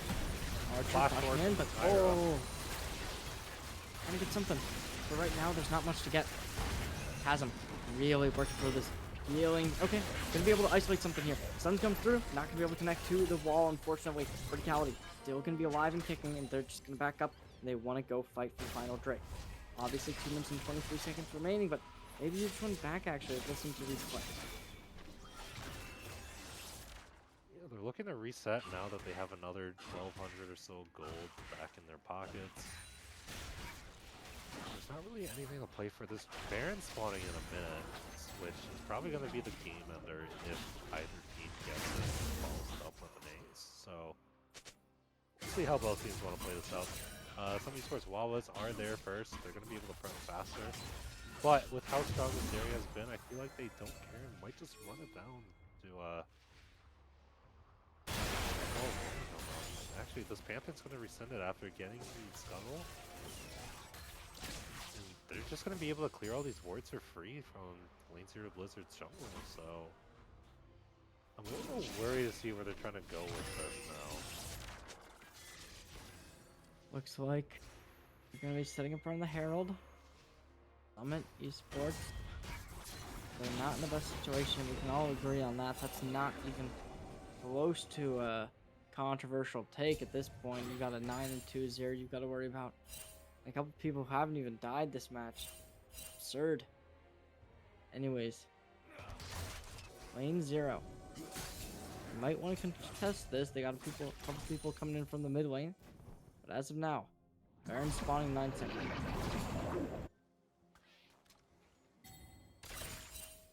Very calm game side. That is a Zeri. It look like some Esports Wawas maybe aiming to start this Baron now. I don't know what exactly they're talking. Oh, TP is going to be there. Let's see where they end up. Going to be back just over at the Baron pit, and a little bit of fake play. 9,000 HP brings down to 8, make it 7. TP comes in, 4,000 HP. There's going to be some players coming on in, but Archer not able to get the steal. There's going to be the ult coming out from the Zyra, which is really impactful when you come to think about it, because some of these sports now doesn't have to worry about that tool being in the arsenal, so they can start to play a little bit more group than they would like, but obviously Zeri's still going to be able to get an ult with a similar thing. We might be seeing we're going to be seeing, a transfer though with the Drake going over, and that's going to bring both teams to 3-3 on the Drake. This is going to be flipping for the soul now, and both teams really going to contest for it, and whoever wins that fight, probably going to be the winner of this game. it's really coming down to the wire at this point of who's gonna win. Both teams are at 3 souls, but with how strong this series been, I think this Cloud Soul going over them would actually spell disaster for some esports Wawas. But at the same time, having a Victor or a Gangplank running you down Mach 10 is also pretty scary for Lane 0 Blizzard. Thankfully, this time they have much better clear, so... oh boy, you're in a crazy position right now. Oh yeah, Blue Wife just trying to get the info off being their own ward, and they'll be able to spot out some people, and they'll get that information over to their team. You can come in here, but make sure to be wary. Putting down some wards, making sure to be in control of vision, and Eclipse already being forced out to flash, and I's ult going to be online and backing off. We still do have 3 minutes and 50 seconds though until this final Drake spawns, and once that happens, we're going to be seeing all out massacre.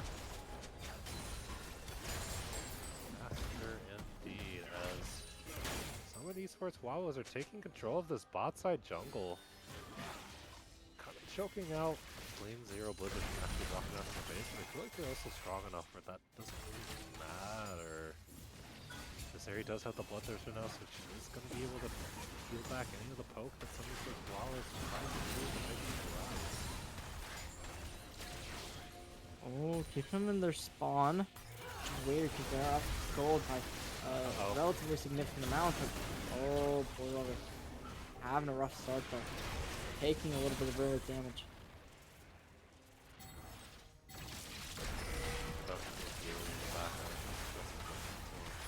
Does seem that way, doesn't it? Everyone's getting stressed here. Okay. Ward's gonna come out. Potentially power. Dude, this one minion has done so much work against the bot lane tower. That might just be it. Oh, no, not yet, but next wave of them will be approaching soon enough, so I do believe this tower might just fall in a second. That's going to do it, and alright. Oh, wow. Heavy engagement from Hazam. Alright, they're a Madman, and that Madman's going to get instantly slain, but oh, they will still find something for their worth, and that Zeri's going to be pushed back, and that's going to tell the rest of the team, oh, we got it back up. That Zeri was the player who really has been pushing everyone to their limit. I am, oh my god, it's so tense here. The 1-for-1 trade is certainly, it was certainly a choice, but at the very least, if you think about what both teams spent for it, we spent a 2 and 8 Vladimir flash for both the Gangplank and the Victor flash, so if I'm Blizzard, I'm a little happier about all of that, because now 2 of their carries have a flash. If Zyra gets some nice tinkling barbs on top of any of them, look a little more cooks for some of these first Wawas. Yeah, you're not wrong at all. Especially because, like, I think the only upside you could really say is that, okay, so now the Zeri is completely maxed out, so it doesn't matter how much more gold they're gonna get, they're gonna be just kind of out. So I think that's an alright thing to think about, because the 700 gold bounty, if anybody kills them, you're gonna be in good hands, but we'll see if anybody can kill him. Yeah, it's a very big if anyone can even come close to touching him. Oh, looks like we're gonna be seeing a contestant for this Drake.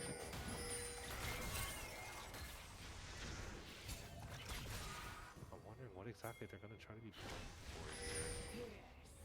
Oh yeah, the soul's going in 30 seconds. Both teams need this too, but I like how some esports is set up for it. But at the same time, some of these sports Wawas just getting poked out. Oh my god, oh, that poke is so strong. Wait, Hazam though, already kind of low, along with Archer. They're both kind of in a bad spot, and alright, missing out. Alright, oh no, let's see if they can do more. Already though, Hazam trying to go for a flank, maybe trying to isolate the pick early on. No. Getting put Vladimir onto might be Hassan. dead. Oh, isolating the pick onto Zeri. That's fucking phenomenal. Oh, that's phenomenal. Wow. I did not mean to curse there. My bad, everyone. But okay, wow. That might have just done it. That might have been the game winner. But no, the Zeri's back in play. And Ventricality just going to be the playmaker. Just going to be the person to do it. And look at that. Taking the lead and taking it back. The 10-2 absolute demon monarch of this lobby. Destruction reigns supreme. And that's going to do it. Oh my. I think that might just be GG. I think that was a lot of adjectives you pulled out from ChatGPT right there, Oh, but is it? perhaps. I'm like completely like, how on earth do you lose that fight? There's one playmaker who's being absolutely dominant. You separate from them from the rest of the team, and then after that, they just get destroyed. The problem exists is that Neversaw has been silently scaling this entire time, and the Zyra also does quite bad enough damage. So at this point, even if you kick Zeri out of the fight, you still now have to deal with the Jace and the Zyra too, and some Esports Wawas comp can handle that. Yeah, you're actually very right there because oh my gosh, 30 extra CS on that Zyra compared to the Pantheon. Ooh, that is rough. That is very rough to deal with, especially at the 10 Darksteel level. Like, ooh, this is gonna be a difficult game to really overcome. But I mean, it's not totally over yet. Totally. I mean, I think it might be, but who knows? Maybe you can pull out a fight win here and change up the pace. Maybe get Elder at some point. But oh no, maybe not in a good spot. They were so high up earlier this game, but oh, they're already forced out of the flash. That's a really nice flash to dodge the Jace Q though. So, Oh no. This is not it. fellas, I hate to say it, we might be going for game 5. Remember when this Rise was like 4-0 at some point? Yeah, me too.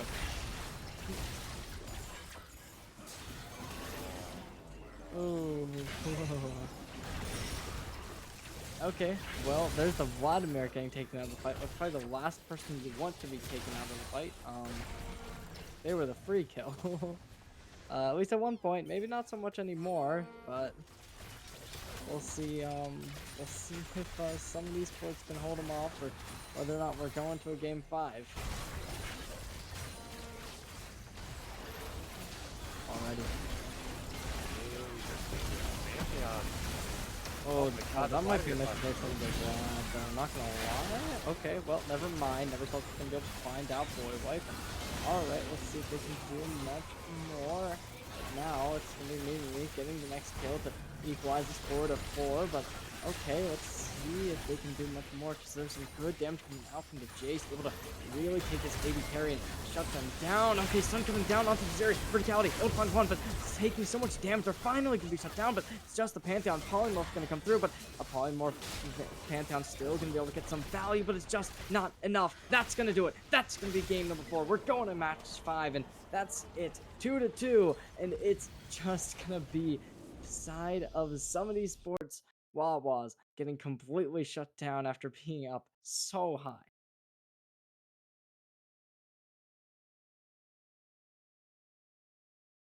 Oh my gosh. I don't want. Oh no, man! Please, Summon Esports Wawas. Please, I'm begging you. If there's a god or gods up on Earth or in heaven, I need to have you guys lock the frick in and get this W because I can't take this anymore. Oh my god.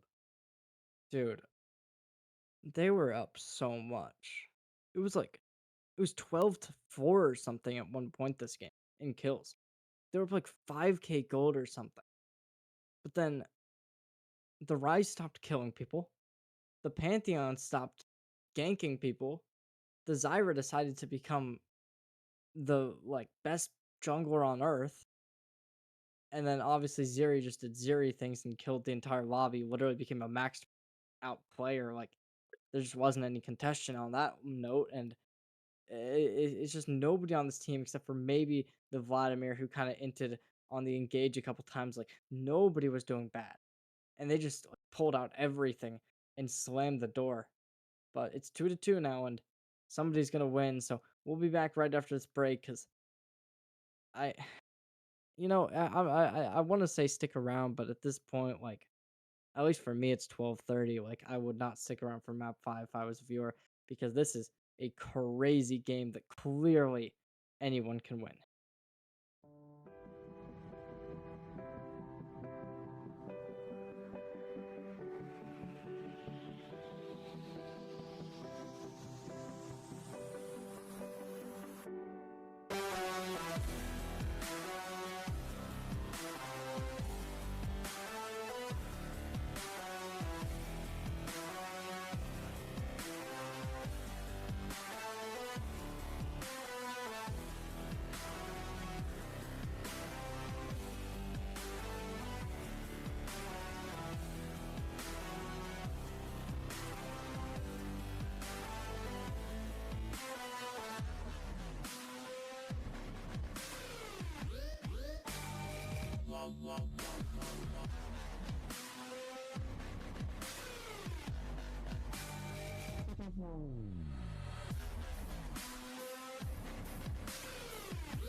Welcome back, Summit Esports, to Game 5 draft of Summit Esports Wawas versus Lane Zero Blizzard. Honestly, it's been a bit of a hellhole of a match series so far, so gonna see how this gonna turns out for Game 5. Will Summit Esports Wawas break the curse of Summit and get us in the playoffs round 1? Or will Lane Zero Blizzard take it all and send us packing home? Only time will tell, and I sure hope it is not a long time because I don't think I can take my brain with no sleep any longer. But once again, this is Gargoomba, and I'm joined with Cherry J as my co-host tonight. We're Yeah, gonna it's get been a to long night. That's for sure. So let's get into draft and let's see what these teams have cooked up for us. Now, this is what even is this? This is 10, 20, 30, 40, 50 bands going to be coming out this game. Yeah, that's a lot of bands. But that just means that players got to stay on their feet for what they want to play. I mean, this is crazy though, because there's so many good characters still available. You have Darius Jungle you can pick up, Garen top, Galio mid. I'm just looking at like the current screen we have to offer us. Aurora mid. There's so many options that are like good picks that you can go for. You can go for the Corky here. Like, I mean, I I don't understand how we're in a map 5 on Fearless Draft. And still, this many good options. This just shows what kind of comps we've been seeing today, though. Everybody's playing wonky characters, and I love it. But Mel's gonna be the first one to be banned once more. We saw this every single game tonight, and it's gonna be staying that way for the rest of the night. Yeah, and the smell pick has been pretty prominently banned from Boy Wife and from May over and over again. It's just been really comfortable flex for them. And I think with the draft they're wanting play, as they said, Mel kind of screws them over with how the range goes. So they're at least getting rid of it.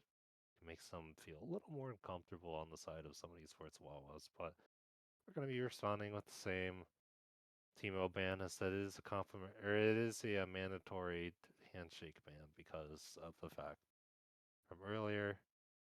And we're gonna get the Kindred ban away from the Kindred one trick.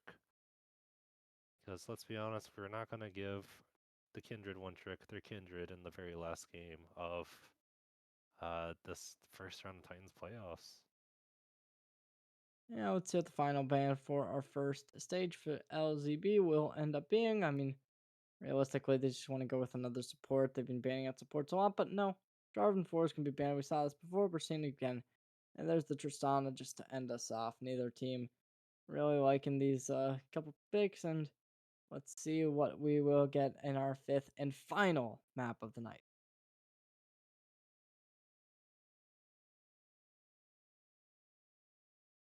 Not really seeing too much as we're gonna wait for this first pick. I am looking for Corky. Never mind, we're getting a Rel. I don't hate the Rel. I think that can be comboed pretty well. Something like a Misfortune, the Bolt Time. It works really well with a character like this. So Gwen's going to be the response, and let's see what they will opt in for. Gwen was banned a couple times tonight, so it is interesting seeing this being picked out as the first option. So realistically put in the top lane, but who knows at this point? We've seen all kinds of crazy picks. Wouldn't be opposed to Gwen jungle either, but see what their second pick will end up being. Do they lock in the sport? Maybe you go for something like that Nautilus, like that Leona. We haven't seen a Leona tonight, which is very surprising, but maybe you try and pick that up, but we'll just have to wait and see. Nami going to be our fifth and final support for the SEW. Yeah, and the Nami can lead up to quite a few things. It can lead to Lucian, it can lead to Corky. They already drafted Ezreal, so it can't be that, but there's quite a few options that the Nami can go for as an Enchanter player. And hell, it may even boost the Gwen's DPS overall, although I'm not sure if Gwen Immune also prevents her allies from giving her statuses, so we'll see. The Draven is going to be locked in, potentially. Holy I crap, they are looking for this kill lane bot. I don't hate the Draven, but I think that it's definitely not the most conventional pick, which I'm not saying you have to. I'm just a little bit definitely surprised by it. But tonight we've seen all sorts of crazy picks. So seeing a Draven come out, definitely not the first surprising thing. So I don't hate it, especially against a Nami. It's pretty easy to burn him down, and that's the Fiora. Playing up against the Gwen in the top lane, most likely. We still haven't seen um too much coming out from either of these teams in charge of like normal picks, except for maybe the Rel and the Nami, but and Gwen, but let's see what the response is going to be. Probably going to be the bot laner, but nope, it's going to be the Irelia locked in and ready to go.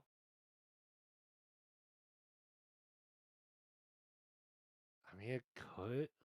We have seen. I don't think this is Sprinkler, really. I think this is Quintuple Maze. He did play it earlier in the Summit play or the Titan playoffs, and he did look pretty good on it. But I'm not sure Blind Irelia is exactly the best choice available for them.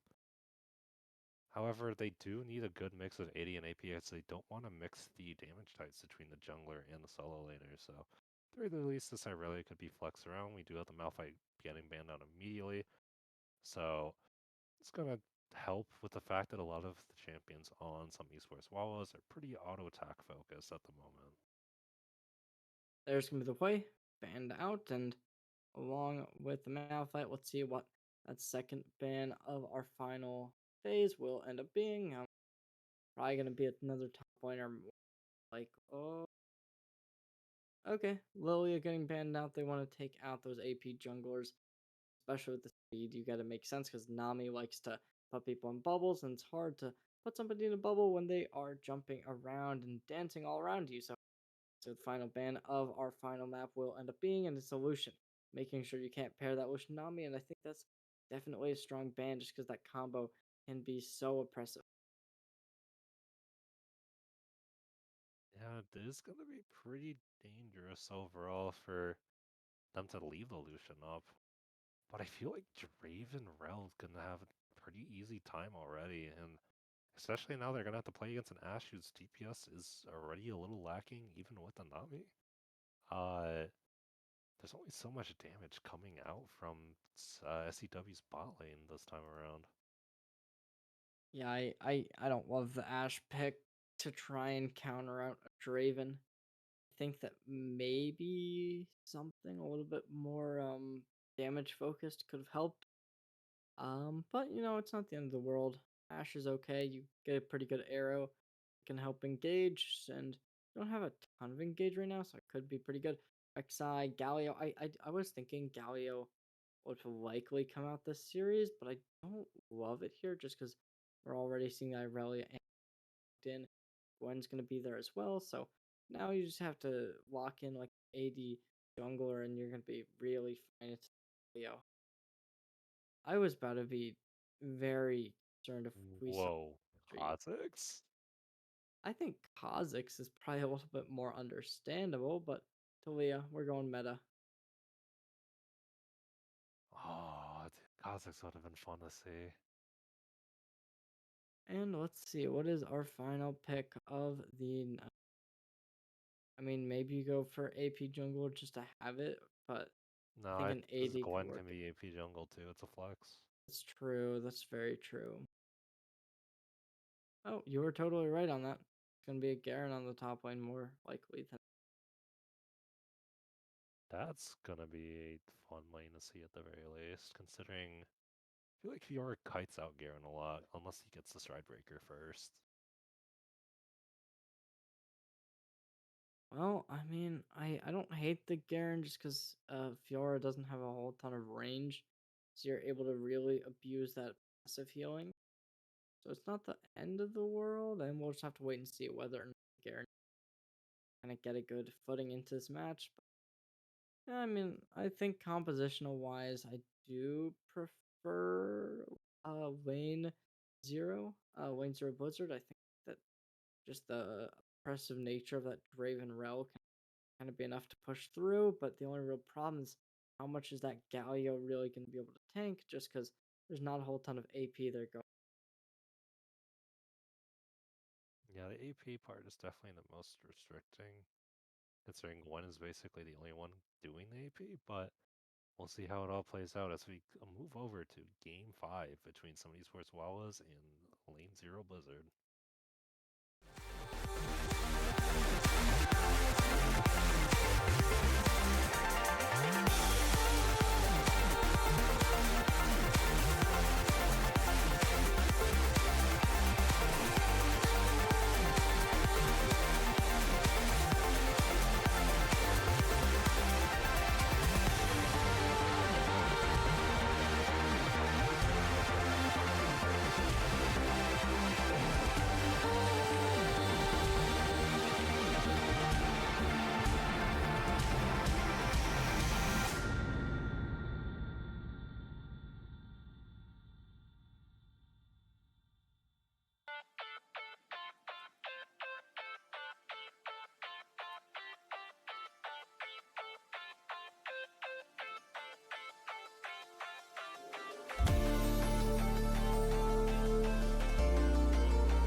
Welcome back, ladies and gentlemen, to the ultimate final game between Lane Zero Blizzard and Summit Wawas. You can tell that this isn't Gargoomba's voice, maybe by energy alone, but also by inflection and tone. It's me, Baratel, still joined by the illustrious Cherry J for this epic conclusion to this wonderful series. And got some question mark pings on the draft. Anything crazy that you're seeing emerge now that we see the runes picked for these 10 champions in this final battle, Cherry?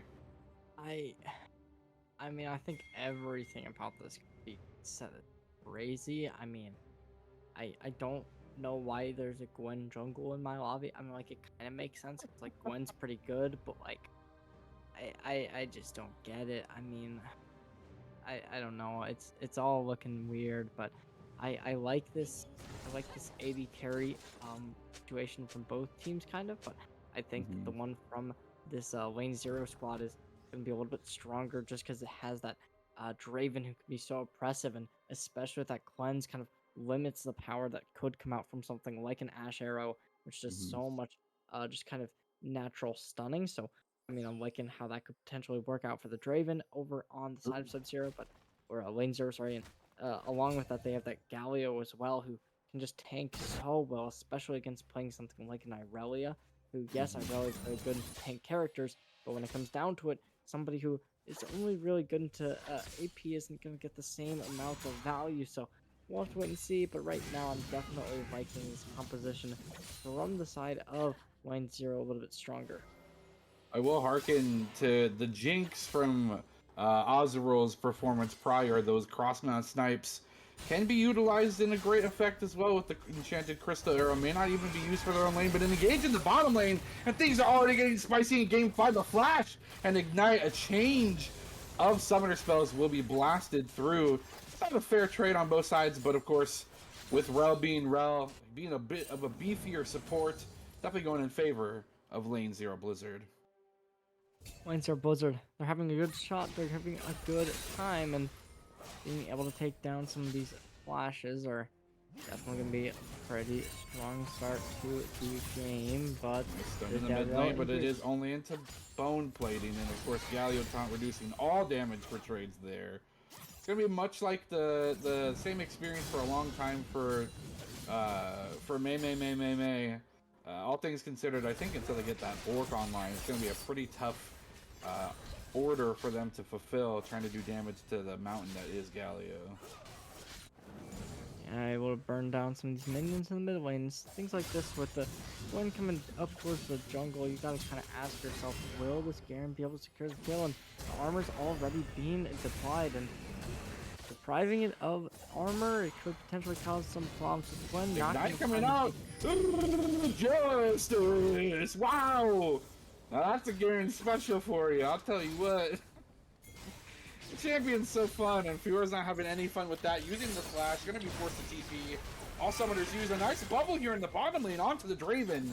Won't result in much, but just alleviating that pressure, giving Azrael some time to farm, maybe even buying some time for Stro to slide on in and snip through the bottom lane. They're gonna continue on the fight. They have the hawk shot, they see the vision, but the vision is only short-sighted, as unfortunately Gwen could not slip into place fast enough for that to be made a play. Although they found out, the Sweeper does spot the Scissor Lady. Here comes another bubble, but expertly dodged by Eclipse. The thumbs up emote. Oh no, you can't do that to Sai. Sai is the emote representative of choice, the monarch, if you will. And unfortunately, you may have invoked their wrath in emote wars. Oh, Unless production muted the emotes, who knows? You know, it's possible.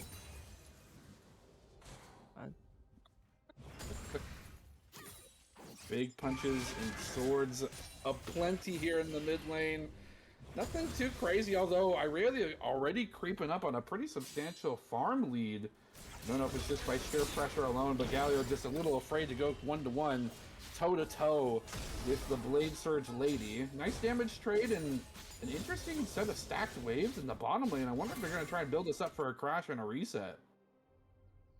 And back towards the top lane, we get to see Garen going aggressive once more. Armor is going to be put down, and doesn't seem like the Garen has too much of an interest on pushing off of that. Instead, just gonna keep farming these waves, and since they don't need mana, it's a little bit better for them. Black here into the stun, onto the Ash. Gonna go another Ignite, and Azrael just kind of shrugs it off, and now we'll turn the toe onto the Draven. Here comes the bubble, here comes the instant cleanse as well, but another stun on Ash will stop any sort of damage coming through. A heal and a dying one at that. Maybe they'll find the vision. It's Talia in the bottom lane, a flash on Azrael. You gotta be kidding me, but he flashes. It's blow for blow in the bottom lane as both ADCs will fall and instantly purchase their boyfriend sword. Oh my gosh, it's a spicy one. You know, casters may be a little tired, but these gamers are just ready for action, and it hasn't stopped yet. Justice in the top lane, owned by time for Gwen, the Scissor Lady, but the Justice Lambo in the top lane will put Fiora, the Grand Duelist, to an easy 0-2 defeat, as now Garen gets supremacy here in the top lane.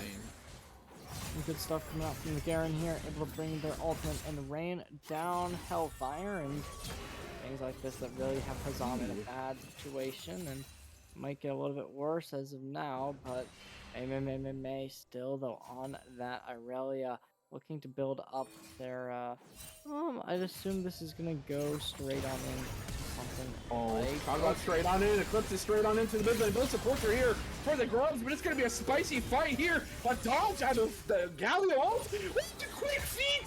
The fifth meet, the Wobble combo, what was that?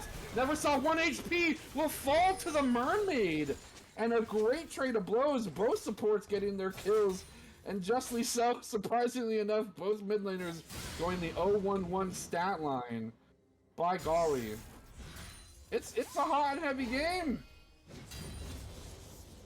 Oh, immediately we're gonna be seeing the first bounty found here. So Sprinkler having a good start, and really it's gonna come down to I believe this can build into Stride Breaker. I just assume it's building into Stride Breaker.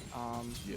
Anyways, we're just gonna see this armor appreciating in value, and they do have the refillable potions now, so they'll basically have that Garen passive, except Out Ignite, got the ulti up soon as well. Doesn't really need much more than that. If you're in a dangerous position, any minimal amount of health missing from your health bar is just a signal for Garen to go full justice mode on you. But and truth be told, it looks like both top laners are left to their own devices as Talia tries to make a world weaver in the bot lane. A flip over the wall, but it's going to be under tower as Gwen's here to retaliate. And snip, snoot, you don't have cleanse this time. Needlework will make a fine our tapestry of this Draven, a double kill going over to the Gwen, and a great read from Stro, knowing that Talia's been only playing towards bottom side. That was really the only play.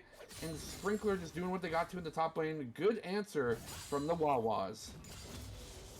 Yeah, they've brought it back, and they've kind of just dominated throughout this, because they've traded 3 Grubs for a Drake, and I think that's a good trade for them, because that Garen and that Gwen both are going to be really strong in those towers, and yet we're going to be seeing the Bork being bought out soon for the Irelia, so that's going to create a lot of pressure for things like the Galio, and potentially that Fiora as well, just because both of them have a little bit extra HP compared to something like that Talia, where you're just kind of playing as a mage and you want to get that extra damage in. But see whether or not this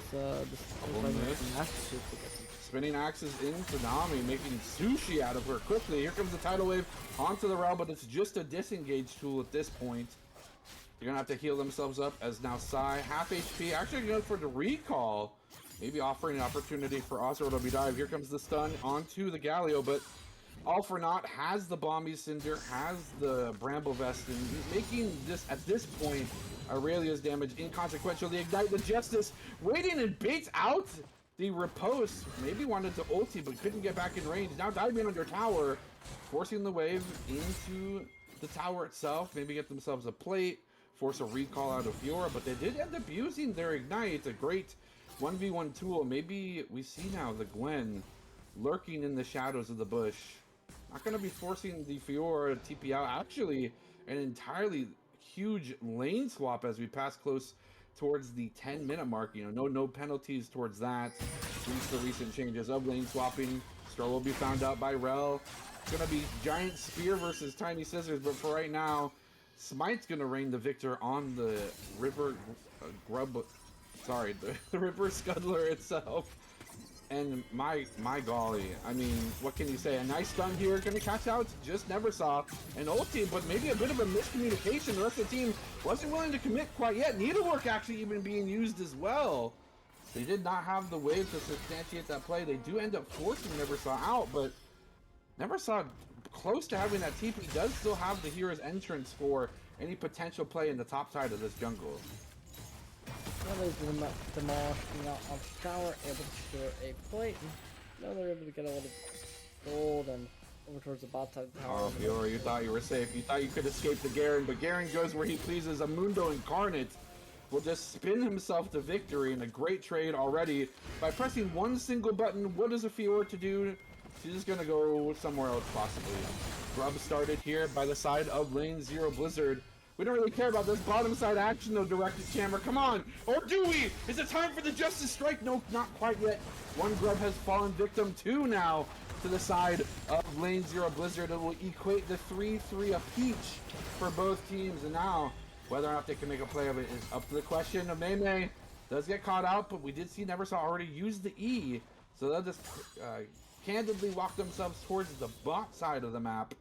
Maybe go back to river, yep, it looks like, and then back to mid lane as well. Dragon gonna be hopefully the next target for the Wawas. Yeah, you really do have to take down the Drakes before they get out of hand, because we saw last game where they're up, I believe it was 2-0 on Drakes, and they ended up losing 3-4 on that Drake count, which is so detrimental to your chances of success, and it's things that's like these small, minuscule mistakes that kind of lead you to bringing a series to this 2-2 point where you really can't have any more chances to let it go. You gotta close out here, and at 2 kills to 6, you'd think it would be a little bit more dominant.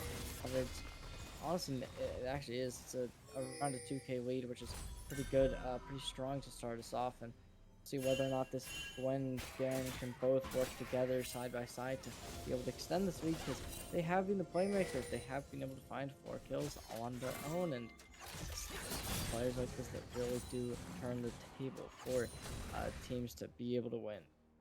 Yeah, it does offer you a lot of momentum, and despite being the 2k cooled down, lane 0 Blizzard is on the forward edge of these lane rotations, swapping both bot and top into the least unfavorable matchups possible. It looks like Enchanted Crusader will try to catch one at the bottom, and they will CC one on the bot side, on one side of the fight. A TP here from Galio will be called for, but it'll be just all for naught. The fight was already over, the damage already done, and while it did stave off more aggression, it was to accomplish nothing, maybe even to get some plates. And Ignite, the riposte bait, is it gonna happen? No, it Hasm expertly plays this out and actually does riposte it. What does Garen have for retaliation? It's another spin move. His justice never sleeps. The Dragon now the target of the Wawas. They'll have to fight off this Galio. Galio in with charge into 3 members, forcing different sides of the fight. Here comes Zero's entrance, but is it a little bit too late to form that knockup? But now they will be knocked down into the dirt as a double kill will emerge onto Cyralia, looking for a triple. And yeah, that's a Dragon secured for the Wawas, plus some chunk of change too. And that chunk of change is going to come in the form of a top turret. It's almost going to be broken, and maybe it will be broken actually. There's going to be the turret minion getting taken down, losing that one remaining of one last plate. So we do see the Fiora taking their place, and they're going to be back up in the top lane, ready to challenge this Garen once more. But they do have the Stride Breaker along with Boots of Swiftness, so the speed for this Garen is going to be able to really outpace anybody. So even if they do start taking damage that they can't really be able to dish back, they will be able to get back. I like this motion from the Sprinkler as well, to not fully take the tower. You're kind of forcing Fiora in a position where she has to extend to defend a tower that she might not be able to. A nice CC from the Enchanted Crusader. The cleanse just not up off of cooldown enough, but now they'll turn tail onto the Rel. She may be a horse in armor, but she will quickly fall to the bow and a little bit of water. Splish splash, she's taking a bath, but it's a death bath this time. Garen, though, taking a pretty unfavorable trade into the Fiora. Maybe just the Titanic finally forming into the Ravenous Hydra is affording them some dueling power in the top lane. Luckily, though, even if things went awry, Sprinkler did not have any inkling that the Talia was there. Archer predominantly spending a lot of time in the bottom lane. How would you be able to tell that they would quickly turn tide? It's tough. But now we see some items emerge. Talia with the Blackfire Torch. We did already mention that we have a Ravenous Hydra on the Fiora. Bloodthirster Draven. You know, there's a lot of incarnations of Draven builds. How do you feel about this Bloodthirster Boots of Swiftness rush? I don't think it's the worst thing in the world just because somebody on the team should be having some self-heal. I think that Draven is a really good character. This is the full combo onto Neversaw, getting down to about 30% HP. Still had to use the ultimate to do so, and I don't know if that's necessarily worth it. Maybe just to build pressure. Stro finding out that Draven spinning axes were waiting for their face. Nami with the Aqua Prison. Did you know that that's not a knockup? I found that out recently. Nami's Q is not a knockup, ladies and gentlemen. You cannot Yasuo ult off of it. How nuts is that? Oh no, the post use early!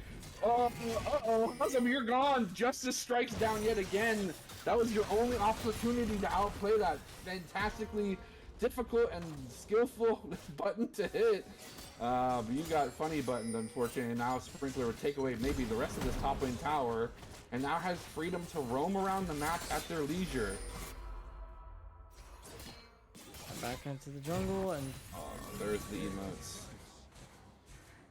Seems like this Herald could be the next point of contention, and it's gonna be given. We see 4 members from Lane 0 Blizzard immediately retreat into the bottom side of their map. That Rift Herald is going the way of the Wawas. How do they use it's the real question. We just see top tier 1 get taken down pretty well with minimal opposition. Do they end up turning it into a mid tier 1 conversion opportunity, or do they also want to get their other solo laner the opportunity to roam into these 5v3 favorable fights for them and use a bottom lane? That's the real question. Now though, it's going to be a little bit of damage coming out on to the side of Wawas. They're just kind of fishing at everything they ask for, and things like this where you got the Gwen out from the bot lane and people just mid. No, Hazem, you gotta stop using that ability so early. Okay, maybe if you have a wave to back you up, you can just pop yourself up to full heal. Maybe if your support and your jungler are camping the Garen top lane, you have an opportunity to make here. Maybe Garen snips it out and immediately just bases anyway and says, you're not getting anything off of me, actually. I'm going to run mid to my ADC. Maybe Draven uses his ult to try and thin the wave, showing that there's no one here to protect it. Maybe. Maybe Bertel's losing his mind. Here's the trick. I already lost it. That's the joke. And engage onto Galio. We've seen this move before, but this time there is a Rift Herald and a Gwen following suit. The cleanse being called out. This time he's going to be the target of justice. And now Neversaw will be a target of justice as well. The Wawas, I don't know where they were the other 2 games they lost, but they are playing with such ferocity early into this series, or into this game, trying to finish out this series. They want to go to bed, I think. It's their night-night time. Fiora touching towers for the first time almost takes out 2, because Fiora things are funny. They're going to end up sacrificing themselves for that tower kill, ends up getting some of that bounty gold back into their pockets, but as we see, it's now almost surpassing a 7k gold difference just based off of macro play alone. And while that's happening, Fiora doing what they can, throwing themselves at the wolves essentially to get some tower gold, while us pick up their second drake of the map. That's a good start for them, and just see if they can keep it up, because you know if you lose this lead, it's really disappointing, but the Draven already kind of falling off compared to where they were at the start of this. Don't have them engaged like what the Ashe has, especially not slows. They will be able to get a little bit of damage output in, so I'm not going to use it yet, but we'll have to wait and see. CS is a powerful tool, as we see, despite the Draven's 1-4 scoreline, only maybe 150 gold separating the 2 ADCs. Azura being part of the plethora amount more fights on the favorable side of things, but just not to a good advantage. Rel's already self-slowed, but you're going to slow them even more. How dare you put salt in that slow wound? And Azrael picks up yet another kill, now has a bounty themselves, and that could be the catalyst for success. If Lane Zero Blizzard can actually turn some of these picks into actual kills, maybe they start padding their pockets with the plethora amount of bounty gold that the Wawas have collected. Unfortunately, I don't think that Fuhrer is going to be the one to collect it just yet. The Sprinkler just full justice combos again, putting them on an 0-5-0 scoreline. And I don't know, someone said something about Fuhrer and Sprinkler earlier, and Garen's pretty good. Garen's a funny little guy. Also, wait, somehow we need to... Production, can you superimpose the new Pengu Garen skin onto this game? Thanks. I've been told that production can do that, but will not, due to fatigue. Don't ever doubt the power of production, ladies and gentlemen. Yeah, right now it is interesting seeing this game go really heavily in the side of some of these sports' favor, because throughout this whole series they haven't really been on the upper foot, but this time it seems very different. Ravenous Hydra can be countered by some grievous wounds built out by the Garen, and we'll see how much Sprinklers can build a find with that. Another reminder, good item. Comes down to the really gonna be, can you get the kill? Wow. I mean, it looks like they're desperate to try and make something happen with just mana damage alone. Lane Zero Blizzard putting their Fiora, I would say the person to answer Garen, but truthfully I don't think anyone can, into the middle of the map to try and make something happen. And Octopus onto the rail. She's not as tanky as she thinks she is. Here comes the tidal wave to follow suit. And the Enchanted Crystal Arrow, they do not care who takes the CC. They just know that they're this far ahead and they have so many abilities to pull trigger with that why the hell not? Why wouldn't they kill the rail that's supposed to be the tank? Good kill. They were able to capitalize pretty well and pounce straight on it, and now coming into big fight, incoming potentially. Still a couple towers remaining that need to be falling down if you want to go to siege pretty early on, but only 22 minutes into this game and it already seems as if it's just a foregone conclusion. You know, now as a caster, I've known the magic of caster cursing to be ever powerful and omnipotent. So I never say never, but I will say that all things considered, if Lane Zero Blizzard can't figure something out soon, Wawas have champions that are supposed to scale to be strong. They're already big. They're already too big to deal with because the wallets are just too big, and they're slapping LZB left and right with them. I can't imagine, you know, Draven from behind being a great champion. Galio building nothing but defense is going to be a great option to scale into late game. Fiora barely having one item, doesn't even have the Trinity Force. Maybe there'll be an opportunity, but I mean, Gwen, Irelia, even Ashe to some degree have this ability to scale into hyper carry status, and with how things have gone so far, 2-17, almost 9k, almost 10,000 gold difference. It's looking rough. They're going to turn their sights to a 4-man dive into the Irelia in the bottom lane. We really know how this goes. Yeah, even with the flash, it doesn't matter. Maybe will be the target. Will they keep themselves alive? That Irelia finds themselves finally taken down. But in the meanwhile, Azrael will take out mid tower onto tier 2, onto tier 3. It is a bit of an interesting opportunity for them to maybe turn onto this, throw another option for shutdown. A nice dodge to the side, running to their ADC, a flash forward from the support, but it won't be enough. A dash behind, and they're still alive! Damn, you're kidding me! You're absolutely kidding me! Stro going sicko mode! And saying, yeah, I got scissors, but they're big now. Draven, I'm sorry, my dude. Sorry, what you did? It's still Draven! Damn, an Octopus in this, it doesn't matter. This guy does not have the things to fight with. And I don't know what the hell Lane Zero Blizzard's doing, but that is not it. That's gonna be the next one. Inhibitor down. Oh no, you did it again! You pushed the button too soon! If Garen wanted, Garen could go out for blood, but the death timers are so low at this point in the game. They shouldn't even be in the base. Uh-oh, you got baited, you don't ever post, and yet again! Justice will rain down! You gotta be freaking kidding me! This is the When will this same. hero learn?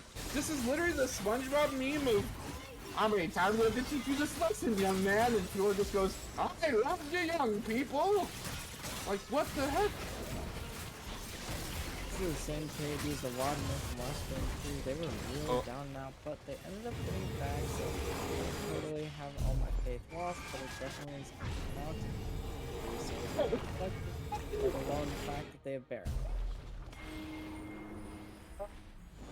Hey, quick question. What's the second item in Nami's inventory, and how many stacks does it have? Well, that Soul Stealer certainly has a lot. Yeah, it's 18 out of the 25 chapters.